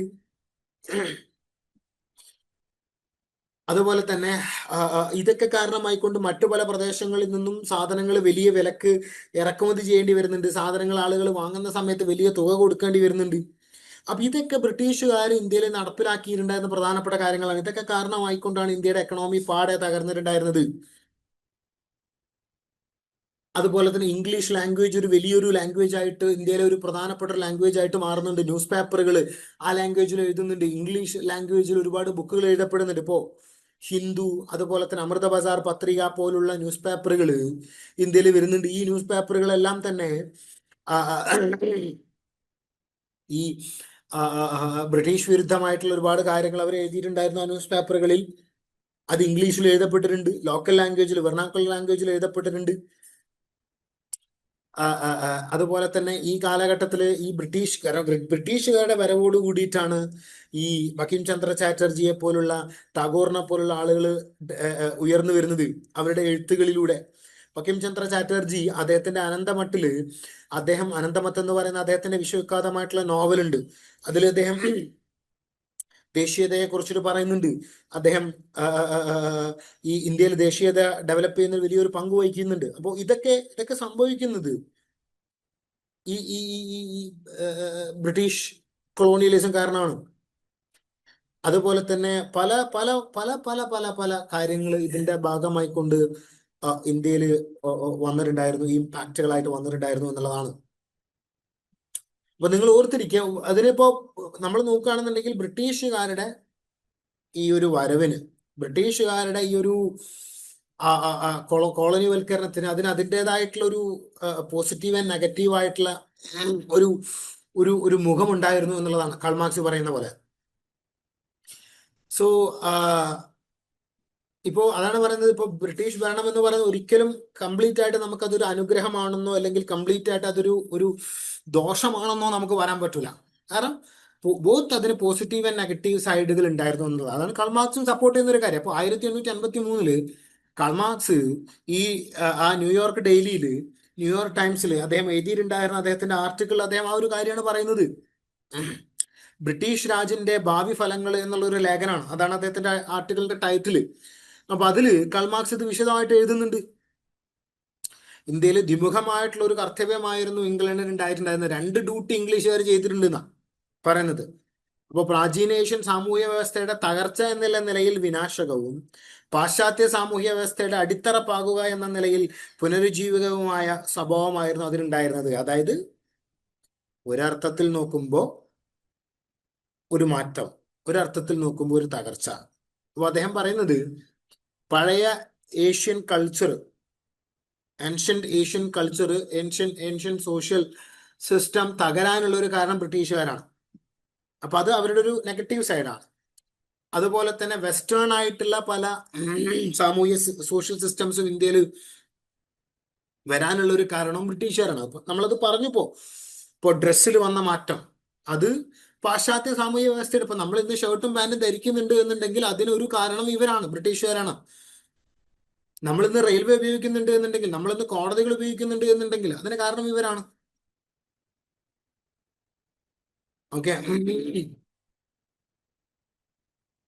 അതുപോലെ തന്നെ സാമ്രാജ്യത്വപരമായിട്ടുള്ള അവർക്കെല്ലാം അവരുടെ ലക്ഷ്യങ്ങൾ ഉണ്ടായിട്ടുണ്ട്. ഇപ്പൊ സാമ്രാജ്യത്വപരമായിട്ടുള്ള അവരുടെ ലക്ഷ്യങ്ങളാണ് ഇപ്പൊ നമ്മൾ പറഞ്ഞത്, ഇന്ത്യയെ ലൂട്ട് ചെയ്യുക. നമ്മൾ തന്നെ ആ വിഷയം പറഞ്ഞിട്ടുണ്ട് 1857 സമയത്ത്, റിവോൾട്ടിന്റെ സമയത്ത്. ഇംഗ്ലീഷ് ഈസ്റ്റ് ഇന്ത്യ കമ്പനിക്ക് ഏകദേശം 4 മില്യൺ പൗണ്ടോളം ഇംഗ്ലീഷ് ഈസ്റ്റ് ഇന്ത്യ കമ്പനിക്ക് കൊടുക്കേണ്ടി വന്നിട്ടുണ്ട്, ബ്രിട്ടീഷ് രാജ്ഞിക്ക്, ബ്രിട്ടീഷ് പാർലമെന്റിന് കൊടുക്കേണ്ടി വന്നിട്ടുണ്ട്. അപ്പൊ അത് അവരുടെ എന്താ പറയുന്നത്, ഇമ്പീരിയലിസത്തിന്റെ ഒരു എക്സാമ്പിൾ ആണ്. അത്രയും പണം അവർ ഇന്ത്യയിൽ നിന്ന് ഉണ്ടാക്കി, ടാക്സ് ആയിട്ട് വാങ്ങിയിട്ട് ആളുകളുടെ കയ്യിൽ നിന്ന്. അപ്പൊ അത് നിങ്ങൾ ഓർത്തിരിക്കണം, മറക്കരുത്. അപ്പൊ അവർക്ക് അവരുടേതായിട്ടുള്ള ഒരുപാട് ലക്ഷ്യങ്ങൾ ഉണ്ടായിട്ടുണ്ട്. ഓക്കെ. അപ്പൊ അത് അവർ നടപ്പിലാക്കിയിട്ടുണ്ട്. അതിനർത്ഥം ഇതിന് വെറും നെഗറ്റീവ് മാത്രമാണ് എന്നുള്ളതല്ല, both negative and positive.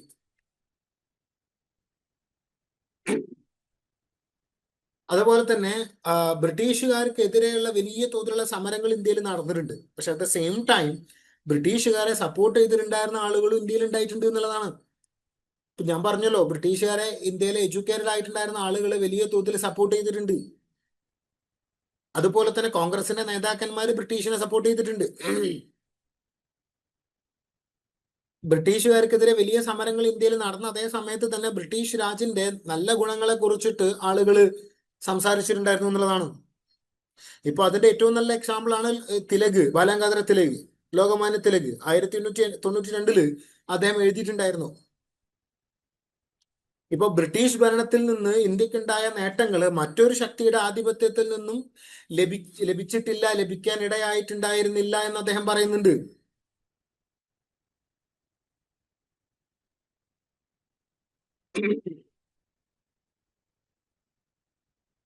So അത് നിങ്ങൾ ഓർത്തിരിക്കുക. അപ്പോ അതായത് ഇപ്പൊ ഒരുപാട് യൂറോപ്യന്മാർ എന്തായിട്ടുണ്ട്, ഇന്ത്യയിലോട്ട് വന്നിട്ടുണ്ട്, ഒരുപാട് യൂറോപ്യന്മാർ. അപ്പോ ആ യൂറോപ്യന്മാരുടെ അടുത്ത് നിന്നും ഇല്ലാത്ത തരത്തിലുള്ള, ആ യൂറോപ്യന്മാരുടെ അടുത്ത് നിന്നും കിട്ടാത്ത തരത്തിലുള്ള ചില നേട്ടങ്ങൾ ബ്രിട്ടീഷുകാരുടെ സമയത്ത് ഇന്ത്യക്കാർക്ക് കിട്ടിയിട്ടുണ്ട് എന്ന് ബാലഗംഗാധര തിലക്, ബ്രിട്ടീഷുകാരുടെ ഏറ്റവും വലിയ ഒരു എനിമിയായിരുന്നു ബാലഗംഗാധര തിലക്.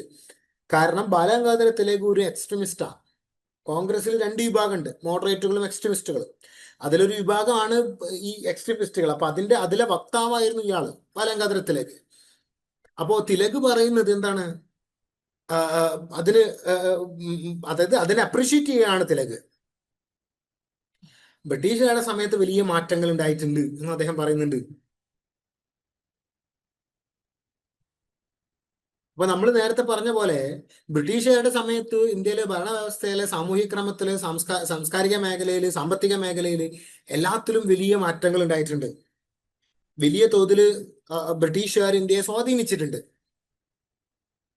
അതുപോലെ തന്നെ ഒരു പുതിയ തരം ഉദ്യോഗസ്ഥ മേധാവിത്വം, ഒരു ബ്യൂറോക്രസി കൊണ്ടുവരുന്നുണ്ട്. നമ്മൾ നേരത്തെ ഈ ICS കുറിച്ച് നമ്മൾ പറഞ്ഞു, അത് ഇതിന്റെ ഒരു എക്സാമ്പിൾ ആണ്. അപ്പോൾ ഇന്ത്യയിൽ ഒരു പുതിയ തരം മേലുദ്യോഗസ്ഥന്മാരെ, ഉദ്യോഗസ്ഥ മേധാവിത്വം, ബ്യൂറോക്രസിയെ കൊണ്ടുവരുന്നതിൽ ബ്രിട്ടീഷുകാർ വലിയ പങ്ക് വഹിച്ചിട്ടുണ്ട്. സോ ഇന്ത്യയിലെ ഭരണവ്യവസ്ഥയിൽ ബ്രിട്ടീഷ് ഭരണത്തിന് ചെലുത്താൻ കഴിഞ്ഞ സ്വാധീനം വലിയതായിരുന്നു എന്നുള്ളതാണ്. അപ്പോ അതാ പറയാം, നമ്മളത് അവര് കൊണ്ടുവന്നിട്ടുണ്ടായിരുന്ന സിസ്റ്റം നമ്മൾ ഇന്നും ഫോളോ ചെയ്യുന്നുണ്ട് എന്നുള്ളതാണ്. അതുപോലെ തന്നെ ഇന്ത്യൻ ഭരണകൂടത്തിന്റെ ഘടനയും സ്വഭാവവും മാറ്റിമറിക്കുന്നുണ്ട്. ഇപ്പോൾ ഇന്ത്യയിൽ അതുവരെയൊക്കെ നിലനിന്നിട്ടുണ്ടായിരുന്നത് ഒരു രാജഭരണമാണ്, ഒരു രാജഭരണം സെറ്റപ്പാണ്. ആ രാജഭരണ സെറ്റപ്പിൽ നിന്ന് മാറിയിട്ട് കാര്യങ്ങൾ വലിയ തോതിൽ അഡ്മിനിസ്ട്രേറ്റീവ് ചേഞ്ചസ് കൊണ്ടുവരുന്നത് ബ്രിട്ടീഷുകാരാണ്. അപ്പോ ബ്രിട്ടീഷുകാർ വരുന്നതിന് മുന്നേ ഉള്ള ഒരു സിസ്റ്റം നമ്മൾ നോക്കുകയാണെന്നുണ്ടെങ്കിൽ എന്താണ്, അഡ്മിനിസ്ട്രേഷന്റെ തലപ്പത്ത് രാജാവോ അല്ലെങ്കിൽ നാടുവാഴികളോ ആയിരിക്കും ഉണ്ടാവുക. ഈ ഒരു സംവിധാനം ബ്രിട്ടീഷുകാർ വന്നതോടുകൂടി മാറുന്നുണ്ട്. ലഫ്റ്റനന്റ് ഗവർണർമാർ വരുന്നുണ്ട്, കളക്ടർമാർ വരുന്നുണ്ട്, തഹസിൽദാർമാർ വരുന്നുണ്ട്. അപ്പൊ ഇതൊക്കെ ബ്രിട്ടീഷുകാരുടെ കോൺട്രിബ്യൂഷൻ ആണ്. അതുപോലെ തന്നെ വ്യക്തി പ്രാമുഖ്യത്തിന് ഒട്ടേറെ വക നൽകിയിരുന്ന അതിന്റെ സൈനിക സ്വഭാവവും വളരെയധികം ശ്രദ്ധേയമാണ്. സൈന്യത്തിലും വലിയ മാറ്റങ്ങൾ വരുന്നുണ്ട്. വ്യക്തി പ്രാമുഖ്യം, അതായത് ഇൻഡിവിജ്വൽസിന് വലിയ പ്രാധാന്യം ഉണ്ടായിട്ടുണ്ടായിരുന്നു. അപ്പൊ അതുകൊണ്ടാണല്ലോ ക്ലൈവ് ഗവർണർ ജനറൽ ആയിട്ടുണ്ടായിരുന്നത്. കാരണം ക്ലൈവ് വലിയ തോതിൽ ബ്രിട്ടീഷുകാരെ സഹായിച്ചു, ബ്രിട്ടീഷ് ആർമിയെ സഹായിച്ചു പ്ലാസി യുദ്ധത്തിൽ. ക്ലൈവ് പിന്നീട് എന്തായി, ആദ്യത്തെ ബംഗാളിലെ ഗവർണറായിട്ട് മാറി. ഗവർണർ ഓഫ് ബംഗാൾ ആയിട്ട് പുള്ളി മാറി. നമ്മൾ ആ മാറ്റത്തെ കുറിച്ചിട്ടൊക്കെ നമ്മൾ പറഞ്ഞിട്ടുണ്ട്. എങ്ങനെയാണ് ഗവർണർ ഓഫ് ബംഗാൾ വൈസ്രോയി ആയിട്ട് മാറിയിട്ടുണ്ടായിരുന്നതൊക്കെ നമ്മൾ ഓൾറെഡി ചർച്ച ചെയ്തിട്ടുള്ള വിഷയമാണ്. നിങ്ങളത് ഓർക്കുന്നുണ്ടാവുമെന്നാണ് ഞാൻ കരുതുന്നത്. അതുപോലെ തന്നെ ക്രമസമാധാനം, British law and order issue ചെയ്യുന്നുണ്ട്, ലോ ആൻഡ് ഓർഡറിൽ കാര്യങ്ങൾ ശ്രദ്ധിക്കുന്നുണ്ട്, നികുതി പിരിക്കൽ അവർ ശ്രദ്ധിക്കുന്നുണ്ട്. അതുപോലെ തന്നെ ഗ്രാമങ്ങളിൽ വലിയ സ്വയംഭരണാധികാരം വരുന്നുണ്ട്, ഗ്രാമങ്ങൾക്ക് സ്വയംഭരണാധികാരം കിട്ടുന്നുണ്ട്. അതുപോലെ തന്നെ വളരെ എഫക്റ്റീവ് ആയിട്ടുണ്ടായിരുന്ന ഒരു ഭരണ വ്യവസ്ഥ ബ്രിട്ടീഷുകാർ ഇന്ത്യയിൽ കൊണ്ടുവരുന്നുണ്ട്. അതാണ് ഞാൻ ഒരുപാട് ഉദ്യോഗസ്ഥന്മാരെ അപ്പോയിന്റ് ചെയ്യുന്നുണ്ട്, നികുതി പിരിക്കാനും ലോ ആൻഡ് ഓർഡർ മെയിൻറ്റെയിൻ ചെയ്യാൻ പോലീസുകാരെ അപ്പോയിന്റ് ചെയ്യുന്നുണ്ട്, യുദ്ധങ്ങൾക്ക് സൈന്യത്തെ ഏർപ്പെടുത്തുന്നുണ്ട്. അങ്ങനെ എല്ലാത്തിനും വേണ്ടിയിട്ട്, എല്ലാ കാര്യങ്ങളും ചെയ്യാൻ വേണ്ടിയിട്ട് ബ്രിട്ടീഷുകാർ ഉദ്യോഗസ്ഥന്മാരെ അപ്പോയിന്റ് ചെയ്യുന്നുണ്ട്.